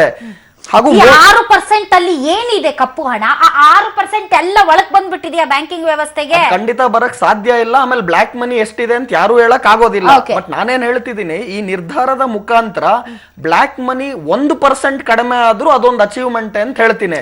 ನಾವು ಕಂಪ್ಲೀಟ್ ಆಗಿ ಬ್ಲಾಕ್ ಮನಿ ಹೋಗ್ಬಿಡುತ್ತೆ, ಕರಪ್ಷನ್ ಹೋಗ್ಬಿಡುತ್ತೆ, ಎಲ್ಲೆಲ್ಲಿದೆ, ಯಾವ್ಯಾವ ರೂಪದಲ್ಲಿದೆ ಅನ್ನೋದನ್ನ ತಾವು ಎಕ್ಸ್ಪ್ಲೇನ್ ಮಾಡಿದ್ರಿ. ಕರೆಕ್ಟ್. ಈಗ ಬೇನಾಮಿ ಆಸ್ತಿ ಇರಬಹುದು, ಈ ರಿಯಲ್ ಎಸ್ಟೇಟ್ ಇರಬಹುದು, ಎಲ್ಲದಕ್ಕೂ ಕಡಿವಾಣ ಹಾಕ್ಲೇಬೇಕು. ಆದ್ರೆ ಜನಸಾಮಾನ್ಯರಿಗೆ ಇರುವಂತಹ, ಅದರಲ್ಲೂ ಕೂಡ ಪರ್ಟಿಕ್ಯುಲರ್ಲಿ ಮನೇಲಿ ಈ ಕಾರ್ಯಕ್ರಮಕ್ಕೆ ಬರೋದಕ್ಕಿಂತ ಮುಂಚೆ ನನ್ನ ಕೋ ಆಂಕರ್ ಹೇಳ್ತಾ ಇದ್ರು, ಮೇಡಮ್ ನನಗೆ ಮದುವೆಗೆ ಇಷ್ಟು ಗ್ರಾಮ್ ಬಂಗಾರ ಮಾಡಿಸ್ಬಿಟ್ಟಿದ್ದಾರೆ, ಅದಕ್ಕೆಲ್ಲ ದಾಖಲೆ ಕೊಡ್ಬೇಕಾಗತ್ತಾ ನಾಳೆ ನಾವು ಅಂತ ಕೇಳ್ತಾ ಇದ್ರು. ಸೊ ಈ ತರದ ಪ್ರಶ್ನೆಗಳು ಜನಸಾಮಾನ್ಯರಿಗೆ ಅಥವಾ ಮಹಿಳೆಯರಿಗೆ ಇರುವಂತದ್ದು. ಸೊ ಅದಕ್ಕೇನು ಅಂತ ಇವಾಗ ನಮ್ಮ ಮನೇಲಿ ಇರುವಂತಹ ಬಂಗಾರಕ್ಕೆಲ್ಲ ನಾನು ಇವಾಗ ದಾಖಲೆ ಕೊಡ್ಬೇಕಾ? ಕ್ಲಿಯರ್ ಕಟ್ ಆಗಿ ಹೇಳ್ತಾ ಇದ್ದೇನೆ. ಅನೇಕ ಜನ ಸಾಮಾನ್ಯ ಜನರು ಮನೇಲಿ ಏನ್ ಚಿನ್ನ ಇಟ್ಟಿದ್ದೀರಾ ಅದಕ್ಕೆ ಏನೇ ಭಯ ಪಡ್ಕೊಳೋದು ಬೇಕಾಗಿಲ್ಲ. ಏನ್ ಬರಬಹುದು ಅಂತ ಒಂದ್ ನಿರೀಕ್ಷೆ ಇದೆ. ಆ ನಿರೀಕ್ಷೆ ಏನ್ ಹೇಳುತ್ತೆ ಅಂದ್ರೆ, ಇವಾಗ ಮೋದಿ ಅವರು ಅನೇಕ ಬಾರಿ ಅವರ ಮಾತುಕತೆಯಲ್ಲಿ ತಾವು ನೋಡಿದ್ರೆ ನವೆಂಬರ್ 8ನ ಮಾತುಕತೆಯಲ್ಲೂ ಅವ್ರು ಏನ್ ಹೇಳಿದ್ರು, ಈಗಿನ್ನ ನಾವು ಬ್ಲಾಕ್ ಮನಿ ಅಗೇನ್ಸ್ಟ್ ಆಗಿ ವಿರುದ್ಧವಾಗಿ ನಮ್ಮ ಏನ್ ಸ್ಟೆಪ್ಸ್ ತಗೋಬೇಕು, ನೀತಿಗಳನ್ನ ತಗೋಬೇಕು, ಅದನ್ನ ಇವಾಗ ಪ್ರಾರಂಭ ಮಾಡಿದೀವಿ. ಟ್ರೈಲರ್ಸ್ ತೋರಿಸಿರೋದು ನಿಮಗೆ, ಇನ್ನ ಫುಲ್ ಫಿಲಂ ಬರುತ್ತೆ, ಪಾರ್ಟ್ 1 ಪಾರ್ಟ್ 2 ಎಲ್ಲ ಬರುತ್ತೆ, ಇನ್ನ ವೈಟ್ ಮಾಡಿ ಅಂತ ಹೇಳ್ತಿದ್ದಾರೆ. ಸೊ ಗೋಲ್ಡ್ ಮೇಲೆ ಏನ್ ಮಾಡಬಹುದು ಅಂತ ಕೇಳಿದ್ರೆ, ಇವಾಗ ಇನ್ಕಮ್ ಟ್ಯಾಕ್ಸ್ ತಾವು ನೋಡೋದಾದ್ರೆ ಅಲ್ಲೇನ್ ಹೇಳುತ್ತೆ, ನಿಮ್ಮಲ್ಲಿ ಗೋಲ್ಡ್ ಎಸ್ಪೆಷಲಿ ಮಹಿಳೆಯರಲ್ಲಿ ಮದುವೆ ಆಗಿರೋರಾಗಿದ್ರೆ, ಮ್ಯಾರಿಡ್ ಲೇಡಿ, ಅವರು 500 ಗ್ರಾಮ್ ಚಿನ್ನವನ್ನ ಖಂಡಿತವಾಗ್ಲೂ ಇಡ್ಕೋಬಹುದು. ಅಂದ್ರೆ ಅರ್ಧ ಕೆಜಿ ಚಿನ್ನ ನೀವು ಇಡ್ಕೋಬಹುದು. ಇದನ್ನ ಕ್ಲಿಯರ್ ಕಟ್ ಆಗಿ ಹೇಳ್ತೀನಿ. ಮದುವೆ ಆಗಿಲ್ದಿರೋರಾಗಿದ್ರೆ, ಅನ್ಮ್ಯಾರಿಡ್ ಲೇಡಿ ಆಗಿದ್ರೆ ಅವ್ರಿಗೆ 250 ಗ್ರಾಮ್ ಚಿನ್ನವನ್ನ ಇಡ್ಕೋಬಹುದು. ಪುರುಷರಿಗೆ ನೀವು ಮದುವೆನ ಆಗಿರಿ ಆಗದೆ ಇರಿ, ಪುರುಷರಿಗೆ 100 ಗ್ರಾಮ್ ಚಿನ್ನವನ್ನ ಇಡ್ಕೋಬಹುದು ಒಬ್ಬ ವ್ಯಕ್ತಿ ಅಂತ ಹೇಳಿದ್ದಾರೆ. ಮದುವೆ ಆಗಿರೋ ಹೇಳಿದಾರೆ ಅಂದ್ರೆ ಯಾರು ಹೇಳಿದಾರೆ? ಇನ್ಕಮ್ ಟ್ಯಾಕ್ಸ್ ಆಕ್ಟ್ ಅಲ್ಲಿ ಇರೋದನ್ನ ನಿಮ್ಗೆ ಹೇಳ್ತಾ ಇದ್ದೀನಿ. ಹೇಳ್ಬಿಡಿ, ಯಾಕಂದ್ರೆ ಅಯ್ಯೋ ಪಬ್ಲಿಕ್ ಟಿವಿಯಲ್ಲಿ ಕುತ್ಕೊಂಡು ಏನೇನೋ ಹೇಳ್ತಾರೆ, ಹಂಗೆ ಅದು ಇದೆಯಾ income tax section 132 scissor survey, ಈ ಸೆಕ್ಷನ್ ಓದಿದ್ರೆ ಇಲ್ಲಿ ಹೇಳುತ್ತೆ. ಏನ್ ಹೇಳುತ್ತೆ, ಈಗಾಗ್ಲೇ ಇದೆ ಅದು. ಆದ್ರೆ ಈಗೇನ್ ಮಾಡಬಹುದು ಅಂದ್ರೆ, ಇದು ಎಕ್ಸ್ಪೆಕ್ಟೇಷನ್. ಯಾಕಂದ್ರೆ ಮೋದಿ ಅವರು ಬಂದಿ ಅಥವಾ central government finance ministry finance ಮಿನಿಸ್ಟ್ರಿಯಿಂದ ಬಂದಿ ಅನೌನ್ಸ್ಮೆಂಟ್ ಮಾಡೋವರೆಗೂ ಇವೆಲ್ಲವೂ ಕೂಡ ಎಕ್ಸ್ಪೆಕ್ಟೇಷನ್. ಆದ್ರೆ ಇಲ್ಲ, ಸೆಕ್ಷನ್ 132 ಇನ್ಕಮ್ ಟ್ಯಾಕ್ಸ್ ಕ್ಲಿಯರ್ ಆಗಿ ಹೇಳುತ್ತೆ, ಮದುವೆ ಆದವ್ರು 500 ಗ್ರಾಮ್ ಚಿನ್ನ ಇಟ್ಕೋಬಹುದು, ಹೆಂಗಸರು ಮದುವೆ ಆಗದೆ ಇರೋ ಹೆಂಗಸರು 250, ಮತ್ತೆ ಗಂಡಸರು 100 ಗ್ರಾಮ್ ಇದಕ್ಕೆ ನೀವು ಯಾರು ಪ್ರಶ್ನೆ ಕೇಳಕ್ ಆಗಲ್ಲ. ಹಂಗಂತ ನೀವು ನನಗೆ ಮದುವೆ ಆಗಿದೆ ಸರ್, ಹೆಂಗಸರು ನಾವು ಬರೀ 500 ಗ್ರಾಮ್ ಇಟ್ಕೋಬೇಕಾ ಅಂತ ಏನಿಲ್ಲ. 5 kgನೂ ಇಡ್ಕೋಬಹುದು, 50 kgನೂ ಇಡ್ಕೋಬಹುದು. ಅದಕ್ಕೆ ಸರಿಯಾದ ಅಕೌಂಟಿಂಗು, ದಾಖಲೆಗಳು ಇದೆಲ್ಲ ನಿಮ್ಮ ಬಳಿ ಇರಬೇಕು. ಸೋರ್ಸ್ ಆಫ್ ಇನ್ಕಮ್, ರೆಸಿಟ್ಸ್ ಗಳು, ನೀವು ಅದ್ ಎಲ್ಲಿ ಪರ್ಚೇಸ್ ಮಾಡಿದ್ರಿ ಇದೆಲ್ಲ ಇರಬೇಕು. ಸುಮ್ನೆ ನಮಗ್ ಮದುವೆಲ್ ಗಿಫ್ಟ್ ಬಂತು, ನಮ್ಮ ಮಾವನವ್ರು ಕೊಟ್ರು, ಅತ್ತೆ ಅವ್ರು ಕೊಟ್ರು ಅಂತ ಹೇಳ್ಬೇಡಿ. ಅದಾಗದೆ ಹೋಗಿದ ಪಕ್ಷದಲ್ಲೂ ಕೂಡ ಮೇಡಮ್ 500 ಗ್ರಾಮ್ ಚಿನ್ನ ಅಂದ್ರೆ ಅರ್ಧ ಕೆಜಿ ಕೊಡ್ತಾ ಇದಾರೆ. ನಾನೇನ್ ಹೇಳ್ತೀನಿ ಗೊತ್ತಾ, ನಿಮ್ ಮನೇಲಿ ಸರ್, ಈಗ ನಮ್ಮ ಮನೆಯಲ್ಲಿ ನಮ್ಮ ಅಪ್ಪ ನಾನು ಚಿಕ್ಕವಳಿದ್ದಾಗಿಂದಲೂ ಕಿವಿ ಓಲೆಯಿಂದ ಹಿಡಿದು ನಾನು ಮದ್ವೆ ಆಗೋಷ್ಟ್ರ ಹೊತ್ತಿಗೆ ನಾನು ಎಲ್ಲ ಒಡವೆ ಮಾಡಿಸಿಟ್ಬಿಟ್ಟಿದ್ರು. ಆಯ್ತಾ, ಅದಕ್ಕೆಲ್ಲ ನಾನು ರಿಸಿಪ್ಟ್ ಬೇಡ ಮೇಡಮ್. 500 ಗ್ರಾಮ್ ವರ್ಗೂ ಏನು ಕೇಳಲ್ಲ. ಆಮೇಲೆ ನಿಮ್ಗೆ 500 ಗ್ರಾಮ್ ಸಿಗುತ್ತೆ. ನಿಮ್ಗೆ ಮಗಳಿದಾಳೆ ಅಂದ್ರೆ ಅವಳಿಗೊಂದ್ 250 ಗ್ರಾಮ್ ಸಿಗುತ್ತೆ. ಮದ್ವೆ ಆಗಿಲ್ಲ ಅಂದ್ರೆ ನಿಮ್ ಯಜಮಾನ್ರಿಗೆ 100 ಗ್ರಾಮ್ ಸಿಗುತ್ತೆ. ನಿಮ್ ಮನೇಲಿ ನಿಮ್ ಮಗ ಇದ್ರೆ ಅವ್ನಿಗೊಂದ್ 100 ಗ್ರಾಮ್ ಸಿಗುತ್ತೆ. ಆಮೇಲೆ ಮೇಡಮ್ 1 kg ಮೇಲ್ ಮನೇಲಿ ಚಿನ್ನ ಇಡ್ತೀರಾ ನೀವು ಅಂದ್ರೆ ಒಂದು ಸೇಫ್ಟಿ ಇರಲ್ಲ. ಎರಡನೇದು ಅಷ್ಟೊಂದ್ ಮೈ ಮೇಲೆ ಹಾಕೊಂಡ್ರೆ ಭಾರ ಆಗುತ್ತೆ ಮೇಡಮ್. ತುಂಬಾ ಅರ್ಧ ಕೆಜಿ ಚಿನ್ನ ಎಲ್ಲ ಜಾಸ್ತಿ ಆಗುತ್ತೆ. ಜನ ಏನ್ ಭಯ ಪಡ್ಕೋಬೇಡಿ. ಅಕೌಂಟೆಂಟ್ ದುಡ್ಡಿದ್ರೆ ಏನು ಆಗಲ್ಲ. ಎಲ್ಲ ಮೈ ಮೇಲೆ ಹಾಕೊಂಡೇನು ಓಡಾಡಲ್ಲ. ಸೀರೆಗೊಂದ್ ಮ್ಯಾಚಿಂಗ್ ಅಂತ ಮಾಡ್ಕೊಂಡು 500 ಗ್ರಾಮ್ ಇಟ್ಕೊಂಡ್ರು ಏನ್ ತೊಂದ್ರೆ ಇಲ್ಲ ಅಂತ ನಾನು ಹೇಳ್ತಾ ಇದೀನಲ್ಲ. ನಿಮ್ ಮಿಸ್ಸಸ್ ಹತ್ರ ಎಷ್ಟಿದೆ ಬಂಗಾರ? 500 ಗ್ರಾಮ್ ಇಲ್ಲ ಬಿಡಿ ಮೇಡಮ್. ನಾವು ಬಂಗಾರದಲ್ಲಿ ಹಾಕೇ ಇಲ್ಲ, ಎಲ್ಲ ಶೇರ್ಸ್ ಅಲ್ಲಿ ಹಾಕಿದೀವಿ ದುಡ್ಡು. ನಾನು ವಿಶ್ವನಾಥ್ ಭಟ್ರ ಅಭಿಪ್ರಾಯ ಪಡ್ಕೊಳ್ತೀನಿ. ಯಾಕಂದ್ರೆ ಎಚ್ ವಿಶ್ವನಾಥ್ ಅವ್ರು ಹೇಳ್ತಾ ಇದ್ರು ಭ್ರಮೆಯಲ್ಲಿದ್ದಾರೆ ಅನ್ನುವಂಥದ್ದು. ಅದಕ್ಕೆ ಉತ್ತರ ಪಡ್ಕೊಳ್ತೀನಿ. ಇನ್ನು ಅಲ್ಲಿಂದ ಕಾಮಾಕ್ಷಿ ಮೇಡಮ್ ಆವಾಗಿಂದ ನಗ್ತಾ ಇದ್ದಾರೆ. ಅವ್ರಿಗೇನು ಪ್ರಶ್ನೆ ಇದೆಯೋ ಏನೋ ರುದ್ರಮೂರ್ತಿ ಅವ್ರನ್ನ ಮತ್ತೆ ವಿಶ್ವನಾಥ್ ಭಟ್ರು ಸ್ವತಃ ಆರ್ಥಿಕ ತಜ್ಞರು ಕೂಡ ಅವರು. ಹೊನ್ನೆಲ್ಲ ಮಣ್ಣು ಆಗ್ಬಿಟ್ರೆ ಏನ್ ಮಾಡೋದು ಅನ್ನುವಂತಹ ಚಿಂತೆ ಈಗಾಗಲೇ ಮಹಿಳೆಯರಿಗೆ ಕಾಡ್ತಾ ಇದೆ ಅಂತ ಅನ್ಸುತ್ತೆ. ಎಸ್, ರುದ್ರಮೂರ್ತಿ ಅವರು ಹೇಳ್ತಾ ಇದ್ರು, ಸರ್ ನನಗೆ 1 ಲೈನ್ ಆನ್ಸರ್ ಕೊಡಿ ಸರ್, ನನ್ನ ಮನೆಯಲ್ಲಿರುವಂತಹ ಚಿನ್ನ ಈಗ ಸೇಫಾ? 101% ಸೇಫು ಮೇಡಮ್. ಏನು ಭಯ ಪಡಬೇಡಿ. ಬೈ ಚಾನ್ಸ್ ನೀವೇನ ಬ್ಲಾಕ್ ಮನಿ ಮಾಡಿ ಪೊಲಿಟಿಕ್ಸ್ ಇಂದ ಎಲ್ಲಾನ ದುಡ್ಡಿಸ್ಕೊಂಡೆ 100 kg ಮನೇಲಿ ಇಟ್ಟಿದೀರಾ ಅಂದ್ರೆ ಪ್ರಾಬ್ಲಮ್ ಆಗುತ್ತೆ ಅಂತ ಹೇಳ್ತೀನಿ. 100 kg ಇದ್ರೆ ಬೈ ಚಾನ್ಸ್ ಇಲ್ಲ ಅಂದ್ರೆ ನಾನು ದಯವಿಟ್ಟು ಹೇಳ್ತೀನಿ, ಇಲ್ಲೆಲ್ಲ ಏನ್ ತಿಳ್ಕೊಬೇಕು, ಹಳ್ಳಿ ಕಡೆ ಸಾಮಾನ್ಯ ಜನರು ಇವ್ರು ಯಾರ್ಯಾರು ಇದಾರೆ ಅವ್ರನ್ನೇ ಕೇಳಿ ಮೇಡಮ್. ಒಂದು ಮನೇಲಿ 2 ಹೆಣ್ಮಕ್ಳು ಇದಾರೆ ಅಂತ ನೀವು ತಿಳ್ಕೊಂಡ್ರೆ, ತಾಯಿ ಅಜ್ಜಿ 2 ಹೆಣ್ಮಕ್ಳು ಅಂದ್ರೆ 2 kg ಚಿನ್ನ ಇಟ್ಕೋಬಹುದು ಮೇಡಮ್. ಏನ್ ತೊಂದ್ರೆ ತೊಂದ್ರೆ ಇಲ್ಲ. Will come back. Yes Vishwanath ಭಟ್ರೆ, ಭ್ರಮೆ ಅಂತ ಎಚ್ ವಿಶ್ವನಾಥ್ ಅವರು ಹೇಳ್ತಾ ಇದ್ರು. ತಾವೇನಾದ್ರೂ ರಿಯಾಕ್ಟ್ ಮಾಡಕ್ ಇಷ್ಟಪಡ್ತೀರಾ? ಕೇಳಿದೆ, ನನ್ನ ಉತ್ತರ ಇಷ್ಟೇ ಸರ್. ಅವ್ರು ಹೇಳಿದ್ರು ಭೂ ಸುಧಾರಣೆ 20 ಅಂಶಗಳ ಕಾರ್ಯಕ್ರಮ. ಅದು ಒಂದು ರಾಷ್ಟ್ರೀಯ ಪಕ್ಷದ ಆಡಳಿತ ನಡೆಸುವ ಹೊತ್ತಿಗೆ ಪ್ರೋಗ್ರಾಮ್ಗಳಷ್ಟೇ ಹೊರತು ಭ್ರಷ್ಟಾಚಾರ, ಕಾಳಧನದ ವಿರುದ್ಧ ಸಮರ ಅಲ್ಲ. ಕಳೆದ 57 ವರ್ಷಗಳ ಅವರ ಆಡಳಿತದಲ್ಲಿ ಕಾಂಗ್ರೆಸ್ ಸರ್ಕಾರ ಕಾಳಧನದ ವಿರುದ್ಧ, ಭ್ರಷ್ಟಾಚಾರದ ವಿರುದ್ಧ ಒಂದೇ ಒಂದು ಕಾರ್ಯಕ್ರಮವನ್ನು ಸಾಧಿಸಿದೆಯಾ? ಖಂಡಿತ ಇಲ್ಲ. ಕಾಳಧನದ ವಿರುದ್ಧ, ಭ್ರಷ್ಟಾಚಾರದ ವಿರುದ್ಧ ಮಾಡೇ ಇಲ್ಲ. ಇನ್ಫ್ಯಾಕ್ಟ್ ಇನ್ನೊಂದು ವಿಚಾರ ಹೇಳ್ತೀನಿ ಕೇಳಿ. ಅವರ 57 ವರ್ಷದ ವ್ಯವಸ್ಥೆಯಲ್ಲಿ ಸಮಾಜವಾದದ ಹೆಸರಲ್ಲಿ ಯಾವ ಒಂದು ಅಧೋಗತಿಗೆ ದೇಶದ ಆರ್ಥಿಕತೆ ಇಳಿದಿದೆ ಅಂದರೆ, ಇತ್ತೀಚೆಗಷ್ಟೇ ಗ್ಲೋಬಲ್ ವೆಲ್ತ್ ರಿಪೋರ್ಟ್ ಅಂತ ಬಂತು. ನೀವು ನೋಡಿರ್ಬೋದು. ಹೈಯೆಸ್ಟ್ ವೆಲ್ತ್ ಇರುವಂತಹದ್ದು ಅಂದರೆ ಅಸಮಾನತೆಯಲ್ಲಿ ಭಾರತ ದೇಶದಲ್ಲಿ 1% ಜನ ಮಾತ್ರ ದೇಶದ ಸಂಪತ್ತಿನ 57% ಇಟ್ಕೊಂಡಿದ್ದಾರೆ.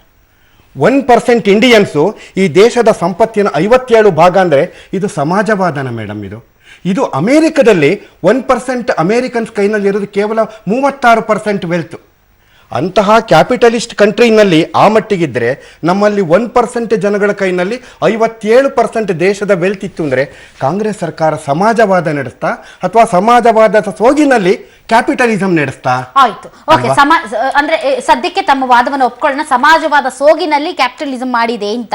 ಬಟ್ ತಾವು ಹೇಳಿದಾಗೆ ಒಬ್ಬ ವ್ಯಕ್ತಿಯ ಕೈಯಲ್ಲಿ ಅಥವಾ ಒಬ್ಬ ವ್ಯಕ್ತಿಯ ಕೈಯಲ್ಲಿ ಸಂಪನ್ಮೂಲಗಳ ಕ್ರೋಢೀಕರಣ ಸುಮಾರು 57% ಇದೆ ಅನ್ನೋದಾದ್ರೆ, 1% ಜನರ ಕೈಯಲ್ಲಿ ಅನ್ನೋದಾದ್ರೆ, ಅದು ಕೇವಲ ಕಾಂಗ್ರೆಸ್ ಪಕ್ಷದ ವ್ಯಕ್ತಿಗಳ ಅಡಿಯಲ್ಲಿ ಮಾತ್ರ ಇದೆಯಾ? ಅದರಲ್ಲಿ ಬಿಜೆಪಿನೂ ಇದೆ, ಕಾಂಗ್ರೆಸ್ ಇದೆ, ಎಲ್ಲಾ ಪಕ್ಷದವರು ಇದ್ದಾರೆ. ಅಂದ್ರೆ ಭ್ರಷ್ಟಾಚಾರ, ಕಪ್ಪು ಹಣ ಅಂದ್ರೆ ಅದು ಜನಸಾಮಾನ್ಯರ ಪ್ರಶ್ನೆಯಾಗಿ ಉಳಿದಿಲ್ಲ. ನೀವೇ ಹೇಳಿ, ಭ್ರಷ್ಟಾಚಾರ, ಕಪ್ಪು ಹಣ ಅಂದ್ರೆ ನಾವು ಮೊದಲು ನೋಡೋದು ಯಾರನ್ನ ಸರ್? ರಾಜಕಾರಣಿ. ಗೊತ್ತಾ? ನಾನು ಹೇಳಿದ್ದನ್ನು ಸ್ಪಷ್ಟ ಹೇಳಿದ್ದೀನಿ. 1% ಇಂಡಿಯನ್ಸ್ ಅಂತ ಹೇಳಿದ್ರೆ ಎಂಟೈರ್ ಸೆಕ್ಟಾರ್ ಬರುತ್ತೆ. 130 ಕೋಟಿ ಜನದಲ್ಲಿ. ಅಲ್ಲ, ಮುಂದೆ ಇನ್ನೂ ಇದೆ ವಿಚಾರ. ಸೊ ಇಂತಹ ಸಂದರ್ಭದಲ್ಲಿ ತನ್ನ ಸ್ವಂತ ಪಕ್ಷದ ಬುಡದಲ್ಲಿ ಬಹಳಷ್ಟು ಜನರಿಗೆ ಬೆಂಕಿ ಬೀಳಬಹುದು ಅಂತ ಗೊತ್ತಿದ್ರೂ ಕೂಡ ಈ ನಿರ್ಧಾರ ತೆಗೆದುಕೊಂಡಿರೋದಕ್ಕೆ ಒಂದು ಶಾಬಾಸ್ ಹೇಳ್ಬೇಕು ಅನ್ನುವಂಥದ್ದು ಅಲ್ವಾ ಸರ್? ಓಕೆ, ನಾನು ಈಗ ಕಾಮಾಕ್ಷಿ ಅವ್ರ ಹತ್ರ ಹೋಗ್ತೀನಿ. ವಿಶ್ವನಾಥ್ ಸರ್, ನಾನು ಬರ್ತೀನಿ ವಾಪಸ್ ತಮ್ಮ ಹತ್ರ ರಿಯಾಕ್ಷನ್ ಪಡ್ಕೊಳ್ಳಕ್ಕೆ. ಮೇಡಮ್, ಹಲೋ, ಎಷ್ಟಿದ್ದೀರಾ? ನಿಮ್ಮ ಹತ್ರ ಎಷ್ಟಿದೆ ಮೇಡಮ್ ಗೋಲ್ಡ್? ನಮ್ಮ ಹತ್ರ ಇದೆ ಮೇಡಮ್, 100 kg ಬರ್ತೀರಾ? 100 kg ಯಾರು ಇಟ್ಕೊಳಕ್ ಸಾಧ್ಯ ಬಿಡಿ. ಅಂದ್ರೆ ನಾನು ಯಾಕೆ ಹೇಳ್ತಾ ಇದ್ದೀನಿ ಅಂದ್ರೆ, ಹೆಣ್ಮಕ್ಳಿಗೆ ಒಂದ್ ಸ್ವಲ್ಪ ಆಸೆ, ಈ ಒಡವೆಗಳ ಮೇಲೆ ಆಸೆ ಇರುತ್ತೆ. ಸೊ ಇಷ್ಟೇ ಇಟ್ಕೋಬೇಕು, 250 ಗ್ರಾಮೇ ಇರಬೇಕು, 500 ಗ್ರಾಮೇ ಇರಬೇಕು ಅನ್ನೋದಲ್ಲ. ತಂದೆ ತಾಯಿ ಮನೆಯಿಂದ ಗಂಡನ ಮನೆಗೆ ಬರ್ತಾ ಇದೀವಿ ಅಂದ್ರೆ ಎಲ್ಲ ಇರಬೇಕು ನಮ್ಗೆ, ಒಂದೊಂದು ಸೀರೆಗೂ ಒಂದೊಂದು ಮ್ಯಾಚಿಂಗ್ ಇರಬೇಕು ಅಂತ ಎಕ್ಸ್ಪೆಕ್ಟೇಷನ್ಸ್ ಜಾಸ್ತಿ ಇರುತ್ತೆ. ಇಂತಹ ಸಂದರ್ಭದಲ್ಲಿ 500 ಇದಕ್ಕೆ ಗ್ರಾಮ್ಗೆನೆ ಕಟ್ ಆಫ್ ಮಾಡ್ಬಿಡ್ತಾರೆ ಒಬ್ರಿಗೆ ಅಂತ ಅನ್ನೋದಾದ್ರೆ ಕಷ್ಟ ಆಗಲ್ವಾ ಹೆಣ್ಮಕ್ಳಿಗೆ? ಏನ್ ಕಷ್ಟ ಆಗೋದಿಲ್ಲ ಮೇಡಮ್, ನನಗೆ ತಿಳಿದ ಮಟ್ಟಿಗೆ. ಓಕೆ, ಏನ್ ಕಷ್ಟ ಆಗೋದಿಲ್ಲ. ಅದನ್ನ ಅಕಸ್ಮಾತ್ ಹೆಚ್ಚಿಗೆ ಇತ್ತಂದ್ರೂ ಕೂಡ ದಾಖಲೆಗಳನ್ನು ತೋರಿಸಬಹುದು, ಇನ್ನು ಇದಕ್ಕೆ ಸಂಬಂಧಪಟ್ಟಂತೆ ಸ್ಪಷ್ಟ ನಿರ್ಧಾರ ತಗೊಂಡಿಲ್ಲ. ಒಂದು ವೇಳೆ ತೆಗೆದುಕೊಂಡರೆ, ನಾನು ಹೇಳ್ತಾ ಇರೋದು, ತೆಗೆದುಕೊಂಡ್ರು ಕೂಡ ಏನ್ ಸರ್ಕಾರ ಲಿಮಿಟ್ ಮಾಡುತ್ತೋ ಅಷ್ಟು ಸಾಕು ಮೇಡಮ್ ಒಂದು ಮಹಿಳೆಗೆ.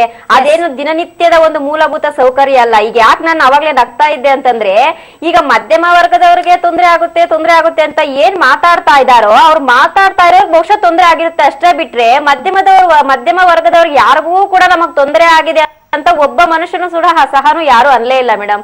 ಈ ವರ್ಷ ಯಾರನ್ನ ಹೆಣ್ಮಕ್ಳು ಯಾರನ್ನ ಕೇಳಿ ಈ ತರ ಮಾಡ್ತಾರಂತೆ ನಿಮ್ಗೆ ಅಂತ ಹೇಳ್ಬಿಟ್ಟು, ಅಯ್ಯೋ ನಮ್ಮ ಮನೆಯವ್ರಿಗೂ ಬರಲ್ಲ ಬಿಡಿ, ನಮ್ಮ ಮನೇಲಿ ಅಷ್ಟೊಂದ್ ಚಿನ್ನ ನಾವೇನ್ ಇಟ್ಕೊಳ್ಳಿ, ಯಾರ ಮನೆಗೆ ಹೋಗ್ಬೇಕು ಅವ್ರ ಮನೆಗೆ ಹೋಗ್ತಾರೆ ಬಿಡಿ ಅಂತ ಸಿಂಪಲ್ ಆಗಿ ಆನ್ಸರ್ ಕೊಡ್ತಾರೆ ಮೇಡಮ್. ಇವ್ರು ಯಾಕೆ ಮಧ್ಯಮ ವರ್ಗದವ್ರಿಗೆ ತೊಂದರೆ ಆಗುತ್ತೆ ಅಂತ ಹೇಳ್ತಾ ಇದ್ರು? ಯಾರು ಹೇಳಿಲ್ಲ ತೊಂದರೆ ಆಗುತ್ತೆ ಅಂತ. ಅಂದ್ರೆ ತೊಂದರೆ ಆಗುತ್ತೆ ಅನ್ನೋದಕ್ಕಿಂತ ಈಗ ಕೂಡಿಟ್ಟ ಬಚ್ಚಿಟ್ಟ ಒಡವೆ ಮೇಲೂ ಕೂಡ ಏನಾದ್ರೂ ಬಂದ್ಬಿಡುತ್ತಾ ರೂಲ್ಸ್ ಅನ್ನುವಂತಹ ಕನ್ಫ್ಯೂಷನ್ ಅಷ್ಟೇ ಬಿಟ್ರೆ ಅವ್ರು ತೊಂದರೆ ಆಗುತ್ತಿದೆ. ಯಾಕಂದ್ರೆ ಯಾವುದೇ ಒಂದು ನಿಯಮಗಳು ಅಧಿಕೃತವಾಗಿ ಫ್ರೇಮ್ ಆಗೋವರೆಗೂ ಕೂಡ ಕೆಲವೊಂದು ಊಹಾಪೋಹಗಳಿರುತ್ತೆ. ಹಂಗಾಗ್ಬಿಡುತ್ತಂತೆ, ಹಿಂಗಾಗ್ಬಿಡುತ್ತೆ ಅಂತ. ಅದಕ್ಕೆ ನಾವು ರುದ್ರಮೂರ್ತಿ ಅವ್ರನ್ನ ಕೂರ್ಸ್ಕೊಂಡು ಸರ್ ಏನಾಗುತ್ತೆ ಅಂತ ಕರೆಕ್ಟ್ ಆದ ಮಾಹಿತಿನ ಪಡ್ಕೊಳ್ತಾ ಇದೀವಿ. ನಾವು ಮಧ್ಯಮ ವರ್ಗದ ಬಗ್ಗೆ ಮಾತೇ ಎತ್ತಿಲ್ಲ. ಎಲ್ಲ ಸರ್ ಕರೆಕ್ಟ್ ಆಗಿ ಕ್ಲಾರಿಫಿಕೇಶನ್ ಕೊಟ್ರು. ಯಾರು ಕೂಡ ನಮಗ್ ತೊಂದರೆ ಆಗುತ್ತೆ ಅಂತ ಯಾರು ಕೂಡ ಅನ್ಕೊಳ್ತಾ ಇಲ್ಲ. ಪ್ರಸ್ತುತ ನಾರ್ಮಲ್ ಪೀಪಲ್ಸ್ ಅನ್ಕೊಂಡ್ರು ಕೂಡ ಏನು ನರೇಂದ್ರ ಮೋದಿ ಅವ್ರು ಏನ್ ಮಾಡ್ತಾ ಇದ್ದಾರೆ ಈಗ, ಅದೆಲ್ಲಾನು ಸಹ ಜನರಿಗೆ ಒಳ್ಳೇದಾಗ್ಲಿ ಅಂತ ಹೇಳಿ ಮಾಡ್ತಾ ಇದ್ದಾರೆ ಬಿಟ್ರೆ, ಯಾರು ಹೆಚ್ಚಿಗೆ ಅಂದ್ರೆ ಅವಶ್ಯಕತೆಗಿಂತ ಜಾಸ್ತಿ ಹೆಚ್ಚಿಗೆ ಯಾರು ಇಟ್ಕೊಂಡಿರ್ತಾರೋ ಅವ್ರಿಗೆ ತೊಂದರೆ ಬಿಟ್ರೆ, ಈಗ ಏನೇ ಹೆಚ್ಚಿಗೆ ಇರೋನು ಅವರು ಏನ್ ತೆರಿಗೆ ಕಟ್ಟಬೇಕು, ಒಂದು ಅರ್ಧ ಕೆಜಿ ಒಂದು ಫ್ಯಾಮಿಲಿಗೆ ಇಲ್ಲ ಒಂದು ಮಹಿಳೆಗೆ. ಅವ್ರು ಹೇಳಿದ್ರಲ್ಲ, ಅನ್ಮ್ಯಾರಿಡ್ ವುಮೆನ್ಗೆ ಎಷ್ಟು ಗೋಲ್ಡ್ ಇಟ್ಕೋಬೇಕು, ಮ್ಯಾರಿಡ್ ವುಮೆನ್ಗೆ ಎಷ್ಟು ಗೋಲ್ಡ್ ಇಟ್ಕೋಬೇಕು ಅಂತ, ಅದಕ್ಕೊಂದು ಲಿಮಿಟ್ ಸರ್ಕಾರ ಮಾಡ್ಲಿ ಬಿಡಿ. ಅದಕ್ಕಿಂತ ಹೆಚ್ಚಿಗೆ ಇಟ್ಕೊಂಡ್ರೆ ಏನು ಸರ್ಕಾರದ ರೀತಿಯಲ್ಲಿ ನಿಯಮಬದ್ಧವಾಗಿ ಅದಕ್ಕೆ ತೆರಿಗೆ ಕಟ್ಟಬೇಕು, ಅದಕ್ಕೆ ಕಟ್ಟೋಣ ತೆರಿಗೆಯನ್ನ. ಅದು ಸರ್ಕಾರಕ್ಕೆ ಆ ಮೊತ್ತ ಹೋದ್ರೆ ಅದು ದೇಶಕ್ಕೆಲ್ಲ ಯೂಸ್ ಆಗುತ್ತಲ್ವಾ? All right, good. ಎಸ್, ನಾನು ಬ್ರೇಕ್ ತಗೊಳ್ಬೇಕು ಅಂತ ಅನ್ಸುತ್ತೆ. ರುದ್ರಮೂರ್ತಿ ಅವರೇ, ನಾವು ಬಂಗಾರವನ್ನ ಖರೀದಿಸುವಾಗ ಕೆಲವೊಂದು ಸುಂಕಗಳನ್ನ ಕಟ್ತೀವಲ್ಲ ಮೇಡಮ್? ಮೊದಲನೇದಾಗಿ 1% ಏನು ನೀವು ಇದು ಬಂಗಾರದ ಅಂಗಡಿಲೇ ತಗೊಂತೀರಾ, ಅಲ್ಲೇ ಡೈರೆಕ್ಟ್ ಆಗಿ ನಿಮ್ಗೆ 1% ಲೆವಿ ಮಾಡ್ತಾರೆ. ಆಮೇಲೆ ಇವಾಗಿರೋ ರೂಲ್ ಇನ್ನೊಂದೇನಿದೆ, ನೀವು 2 ಲಕ್ಷಕ್ಕೂ ಜಾಸ್ತಿ ಒಂದೇ ಸಲ ಬಂಗಾರವನ್ನ ಖರೀದಿ ಮಾಡಿದ್ರೆ ಅವಾಗ ನಿಮ್ಮ ಪ್ಯಾನ್ ಕಾರ್ಡ್ ಅನ್ನು ಕೂಡ ಕೊಟ್ಟೆ ತಗೋಬೇಕು ಅಂತ ಇದೆ, 2 ಲಕ್ಷದ ಮೇಲಿದ್ರೆ. ಆದ್ರೆ ಜನ ಬುದ್ಧಿವಂತರು ಏನ್ ಮಾಡ್ತಾರೆ, ಗಂಡ ಹೆಂಡತಿ ಇಬ್ಬರು ಮಕ್ಕಳು ಒಡವೆ ಅಂಗಡಿಗೆ ಹೋಗ್ತಾರೆ, 1,90,000 ಬಿಲ್ ಅನ್ನು ಗಂಡನ ಹೆಸರಿಗೆ ಹಾಕ್ತಾರೆ, ಇನ್ನೊಂದು 1,90,000 ಬಿಲ್ ಹೆಂಡತಿ ಹೆಸರು, ಇನ್ನಿಬ್ಬರು ಮಕ್ಳಿಗೆ 1,90,000 1,90,000 ಪ್ಯಾನ್ ಕಾರ್ಡ್ ಅನ್ನು ಕೊಡೋದು ಬೇಕಾಗಿಲ್ಲ. ಸೊ ಅಂದ್ರೆ ನೀವು ಏನು ಇವಾಗ 10 ಲಕ್ಷ ಒಡವೆ ತಗೊಂತೀರಾ ಅಂದ್ರೆ ಒಬ್ಬೊಬ್ಬರ ಹೆಸರಲ್ಲಿ 1,99,000 ತಗೋಬಹುದು. 2 ಲಕ್ಷದ ಮೇಲ್ಗಡೆ ಒಂದೇ ವ್ಯಕ್ತಿ ಹತ್ರ ತಗೊಂತೀರಾ ಅಂದ್ರೆ ಪ್ರಾಬ್ಲಮ್ ಆಗುತ್ತೆ. ಒಂದೇ ಲೈನ್ ಅಲ್ಲಿ ಇನ್ನೊಂದು ಮಾತು ಅಂದ್ರೆ, ಜನಸಾಮಾನ್ಯರು ಯಾರು ಕೂಡ ಭಯ ಬೀಳ್ಬೇಡಿ. ನರೇಂದ್ರ ಮೋದಿ ಅವರನ್ನ ನಾನು ಬೆಂಬಲಿಸ್ತಿದ್ದೀನಿ, ನಾನು ಬಿಜೆಪಿನೂ ಬೆಂಬಲಿಸಲ್ಲ, ಕಾಂಗ್ರೆಸ್ನು ಬೆಂಬಲಿಸಲ್ಲ, ನಮ್ಗೆ ಯಾರು ಬೇಡ. ನಾನು ಈ ಮಾತಿನ ಇನ್ನೊಂದ್ಸಲ ಹೇಳ್ತಾ ಇದ್ದೀನಿ, ನಮ್ಗೇನು ಅಂದ್ರೆ ಬೆಕ್ಕು ಕರಿದಾನ ಆಗ್ಲಿ ಬಿಳಿದಾನ ಆಗ್ಲಿ ಕಲರ್ ಮುಖ್ಯ ಅಲ್ಲ, ಇಲಿ ಹಿಡಿಬೇಕಷ್ಟೇ ನಮಗೆ. ಕಾಂಗ್ರೆಸ್ ಆನ ಆಗ್ಲಿ ನಮಗ್ ಬಿಜೆಪಿ ಆನ ಆಗ್ಲಿ ಇನ್ನೊಂದ್ ಸರ್ಕಾರನ ಆಗ್ಲಿ ನಮಗೆ ಬ್ಲಾಕ್ ಮನಿ ಅನ್ನೋದನ್ನ ಹಿಡಿಬೇಕು. ಇಲಿ ಹಿಡಿಯೋ ಬೆಕ್ ನಮ್ಗಷ್ಟೇ. ಅದು ಕರಿ ಬೆಕ್ಕನ ಆಗಿರ್ಲಿ ಬಿಳಿ ಬೆಕ್ಕನ ಆಗಿರ್ಲಿ. ಸಾಮಾನ್ಯ ಜನ ಏನು ಯೋಚನೆ ಮಾಡಬೇಡಿ. ನಿಮ್ಮಲ್ಲಿರುವ ಚಿನ್ನ ಸೇಫ್ ಅಂತ ಹೇಳ್ತಿದ್ದೀನಿ, ನಿಮ್ಮಲ್ಲಿರುವಂತಹ ವೈಟ್ ಮನಿ ಟ್ಯಾಕ್ಸ್ಡ್ ಮನಿ ಸೇಫ್ ಅಂತ ಹೇಳ್ತಾ ಇದ್ದೀನಿ, ನಿಮ್ಮಲ್ಲಿರೋ ರಿಯಲ್ ಎಸ್ಟೇಟು ಸೇಫ್ ಅಂತ ಹೇಳ್ತಿದ್ದೀನಿ. ಯಾರಿಗ್ ಭಯ? ನನ್ನ ಹತ್ರ ಇರೋ ಬ್ಲಾಕ್ ಮನಿ ಎಲ್ಲ 100 kg ಚಿನ್ನಕ್ಕೆ ಹಾಕ್ಬಿಟ್ಟು ಮನೆಯಲ್ಲಿ ಒಂಚೂರು ಅಗದ್ಬಿಟ್ಟು ಒಳಗಡೆ ಅಂಡೆ ಮಾಡಿ 100 kg ಚಿನ್ನ ಇಟ್ಟಿದ್ದೀರಾ, ಬಿಸ್ಕೆಟ್ ಗಳು ಇಟ್ಟಿದ್ದೀರಾ. ನಮ್ಮ ಮನೇಲಿ ಗುಡ್ಡೆ ಬಿಸ್ಕೆಟ್, ಪಾರ್ಲೇಜಾ ಬಿಸ್ಕೆಟ್, ಕ್ರಾಕ್ ಜಾಕ್ ಬಿಸ್ಕೆಟ್ ಇದೆ, ಕಾಫಿ ಜೊತೆ ಕುಡಿತೀವಿ. ಚಿನ್ನದ ಬಿಸ್ಕೆಟ್ ಇಟ್ಟಿದ್ದೀರಾ. ಚಿನ್ನದ ಬಿಸ್ಕೆಟ್ ಅನ್ನೋದಕ್ಕಿಂತ ಬಹಳಷ್ಟು ಜನ ಡೆಪಾಸಿಟ್ ಮಾಡೋದಿಲ್ಲ ಕಷ್ಟ ಕಾಲದಲ್ಲಿ ಆಗ್ಲಿ ಅಂತ. ಅದೇನೇ ಆದ್ರೂ ಕೂಡ ಚಿನ್ನದ ರೂಪದಲ್ಲಿ ಮನೇಲಿ ಕಷ್ಟ ಕಾಲದಲ್ಲಿ ನನ್ಗೆ ಆಗುತ್ತೆ ಬೇರೆ ಕಡೆ ಕದ್ದು ಮಾಡಿರೋ ಎಲ್ಲದಕ್ಕೂ ಪಾಪ ಅವ್ರ ದಾಖಲೆ ರಿಸಿಪ್ಟ್ ಏನ್ ಇಟ್ಕೊಂಡಿರ್ಬೇಕಲ್ಲ ಈಗ. ತೊಂದ್ರೆ ಇಲ್ಲ ಮೇಡಮ್, ಅದಕ್ಕೆ ಏನ್ ತೊಂದ್ರೆ ಇಲ್ಲ. ದಾಖಲೆನೂ ಬೇಡ ನಿಮ್ಗೆ. ಬೇಡವಾ? ಹಂಗಾದ್ರೆ ಓಕೆ ಬಿಡಿ ಸರ್. Will come back. ನಾನು ವಿಶ್ವನಾಥ್ ಸರ್ ಹತ್ರ ಹೋಗ್ತೀನಿ. ಆಕ್ರೋಶ ದಿವಸಕ್ಕಾಗಿ ಅಧಿವೇಶನವನ್ನೇ ರಾಜ್ಯ ಸರ್ಕಾರ ಮುಂದೂಡಿದೆ ಅಂದ್ರೆ ಇದು ಸರಿಯಾದ ನಡೆ ಅಂತ ಅನ್ಸುತ್ತಾ ಸರ್ ತಮಗೆ? ಎಚ್ ವಿಶ್ವನಾಥ್ ಸರ್, ನನ್ನ ಧ್ವನಿ ತಮಗೆ ಕೇಳಿಸ್ತಾ ಇದ್ರೆ, ರಾಜ್ಯ ಸರ್ಕಾರ ಆಕ್ರೋಶ ದಿವಸಕ್ಕಾಗಿ ಅಧಿವೇಶನವನ್ನೇ ಮುಂದೂಡುತ್ತೆ ಅನ್ನೋದಾದ್ರೆ ಇದು ಸರಿಯಾದ ನಿರ್ಧಾರ ಅಂತ ತಮಗನ್ಸುತ್ತಾ?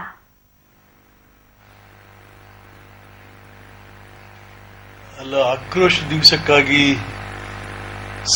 ನಮ್ಮ ಸಭೆನೇ ಮುಂದೂಡ್ತಾ ಇರ್ತಕ್ಕಂಥದ್ದು, ನಾನು ಕಾಂಗ್ರೆಸ್ಸಿನ ಒಂದು ಭಾಗವಾಗಿ ಅದನ್ನು ಕಾಮೆಂಟ್ ಮಾಡಲಿಕ್ಕೆ ಸ್ವಲ್ಪ ಮುಜುಗರ ಆದ್ರೂ ಕೂಡ, ನಾನು ಈ ದೇಶದ ಸತ್ಪ್ರಜೆಯಾಗಿ ಜನತಂತ್ರ ವ್ಯವಸ್ಥೆಯಲ್ಲಿ ನಾನು ಪ್ರಾಮಾಣಿಕವಾಗಿ ಹೇಳೋದಂತ ಅಂದರೆ ಇದು ಈ ತೀರ್ಮಾನ ಸಾಧುವಾದಂಥ ತೀರ್ಮಾನ ಅಲ್ಲ. ಇದು ಯಾಕೆಂತಂದ್ರೆ ಇದು